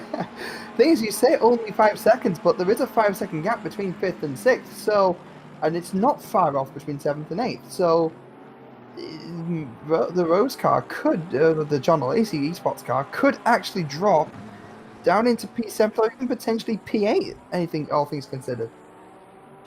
I'm also being told by the stewards, and we've also confirmed that in our booth, that there has been so many incidents today that it potentially is causing the incident reporting system to not work correctly. It's not unprecedented that it stops working. It's just a bit humorous that today of all days, it would give up on life. Yeah, it's not an RCI thing in any way. This is a ACC thing for those of you keeping score at home. It has nothing to do with us. It's unfortunate that it does happen. ACC just gives up on life sometimes. That's it. Congratulations, guys. You made the game cry. Effectively, what's happened here is ACC has decided, I am not telling you any more crashes because it's a bit ridiculous. And that's what's happened. We've had this happen in endurance races where ACC just decides to not report in some cases. I think we've been largely lucky. As Ryder Watt's going to go off, he's going to lose some spot here. That's opened up the McLaren for a bit of a move as well. That is the number 74. Again, I'm not sure if, no, that was a position change by the looks of things. Number 8 has gotten by the 199. That was a mistake again at Cheetah. We've seen it so many times before in this race, and we're only 2 minutes to go. I wouldn't be surprised to find that's the last time we see it either. Number 8 are breaking themselves a little bit, missing the apex, maybe going a little bit defensive, but not quite going to be enough to hold back the 199. 199 is going to get a bit of a run going down. I believe this is into turn 4. Was that the 44 having a bad exit? But that's kind of unrelated at this point. But no, the number 199 is going to be tucking into the slipstream. Maybe going for a little bit of a dive there going into sunset, but it's never a smart thing to do. And settling down into a rhythm, and maybe in the last minute and a half of the race, may be able to make another move. Well, the leader is... I'm sorry, Jesse, I kind of beat you to that one, but... No, it's quite all right. The leader is on the final lap. This is the last lap of the race. Not for these gentlemen here. They will continue the race. They have not gotten back to the flag as they are just entering Sector 3 as they will continue to do battle here. But the leader on the final lap and going into sunset, in fact, it is a victory just to get to the checkered flag of this one today. Folks, it started out rough. Everything was going fine. Then a restart was needed to sort a regulations issue. And then after all of that had taken place, a big pileup prompted an additional restart. And after that, of course, the race distance, instead of 2 hours as scheduled, it was reduced to an hour and a half. And after that, we have seen some very aggressive driving, a lot of penalties, but some fantastic stuff as well. Some great saves, some great position battles, and some strategy as well up at the front. But for Maximilian Woolmuth, it will not matter. He has, in his 72 team, qualified on pole for both times we had qualifying, has run away from the field, and despite having pressure for a good 45 minutes of the race, the 72 is going to emerge victorious here today. Leader has finished the race. And congratulations to the 72. The Excel Racing by Ridwelton 72 Porsche has won the opening race in the Friday Enduro Championship. An excellent result. Konstantin Soldatov in the 911. The like and subscribe team, who was so close most of the day, just falling behind there in the final 15 or 30 minutes. Soldatov second, and Jan Garbus in the 627 is going to take the final podium spot. Dimitrov in fourth. Mia Rose rounds out the top five. Yeah, Miro's just doing enough to offset that penalty as well, not by an awful lot, by 0.973 of a second. So very, very lucky to hold on to that P5, but as it stands, looks like they will. Morgan McCall, you might have thought he won the race. He finished 11th today, but held off all comers for the 11th spot in the 44. Jesse, I'll tell you what. Yeah. Jesse, I'll tell you what, you might not have won the race, but I think he's definitely won the hearts and minds of all of mine. Yeah, he's definitely earned some DMs as well from some of the drivers who, again, will say, hey, man, I'm faster, let me by. But that's not how racing works. Strapa is going to win silver in the 185, an excellently ran race by the 185. 95 Porsche second in silver, and Serafini Danesi in the 722. Perhaps a bit of a surprise in third place in that class as everybody streams through. The results being confirmed, keeping in mind that the stewards will still have to review. I don't think they've done this yet, but I think they are still pending review of a few incidents, plus the initial start, which is also subject to stewarding. But as it stands, these are the results of the race.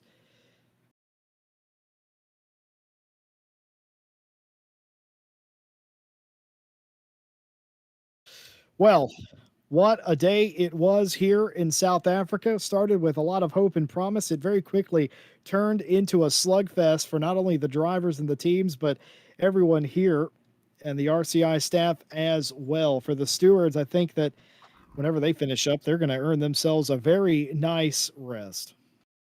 Yeah, they definitely earned that one. That was a tough one, as you say, for everybody involved. And huge shout out to the stewards for this one. They absolutely deserve it. Well, I know some of you may have been wondering, well, wasn't Ryan Gill supposed to be here for the championship? He was. Well, he is not going to be here for the championship. Instead, I have Joshua Devonshire for the duration. Josh, it's going to be great calling the rest of the season as we cue the highlights of the race. Highlights for some, lowlights for others. It was a very physical race. Josh, what are we taking away into race 2? I think the thing to take away into race 2 is that some of the drivers, as we've seen from the penalties, do need to kind of rein it in a tiny bit. Obviously, the racecraft definitely, needed a bit of work, to say the least. But then again, it's the first round. Everyone's squabbling to get off on a good start. Everyone's trying to get off, with the most points as possible. And hopefully we'll see a bit more of a calmer race and You know, the thing to learn is that it's a race of attrition. It's not won or lost in the first couple of laps. I think calmer heads are going to prevail. I think there's going to be a talk at some point. Usually, following races like this that are a bit scrappy, there's always a sort of a not necessarily a driver's meeting, but a conversation that happens where the tone is set by the race admins of this is what's expected of you. You know, wag of the finger, look at shoes, naughty step type of stuff. And I suspect we're going to see something very similar to that in the week to come. Well, folks, I got to tell you, it has been a crazy day here in South Africa, but we are done for the day, but not done for the weekend. In just about 11 hours from now, Nick Setnick and myself will bring you live coverage of the Endurance World Championship, which is a monthly series of varying race length. The 6 hours of Imola coming at you in 11 hours from now. It's going to be a podcast style race that we're going to call. We're going to have special guests coming in. We're going to be interacting with Chad as we always do, but it's going to be a very relaxed setting. Got a bunch of RCI teams and a lot of community teams in that. And the World Championship says it all, doesn't it? It's a world tour. It's a world championship. We got everybody involved, a ton of teams signed up. I can't wait to see how that's going to go. Join us tomorrow in just about 11 hours time from now for round one.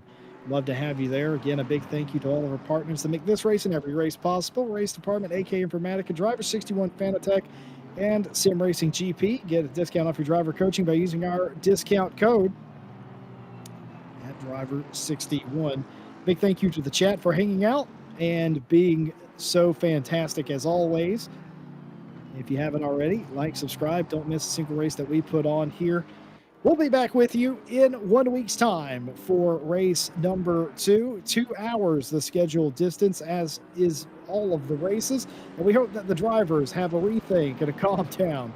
And certainly on behalf of the stewards, a big thank you as well. Of course, if you're looking to get into some ACC sim racing, we have splits for you. Sign-ups now for Monday, Thursday championships. No matter what your skill level, we have a split for you. You can join our Discord, get involved there. And finally, on behalf of everybody here at RCI, I'm Jesse Lee, joined by Josh and Stewie from all the stewards and all the admins. We thank you for watching, and we'll see you next time.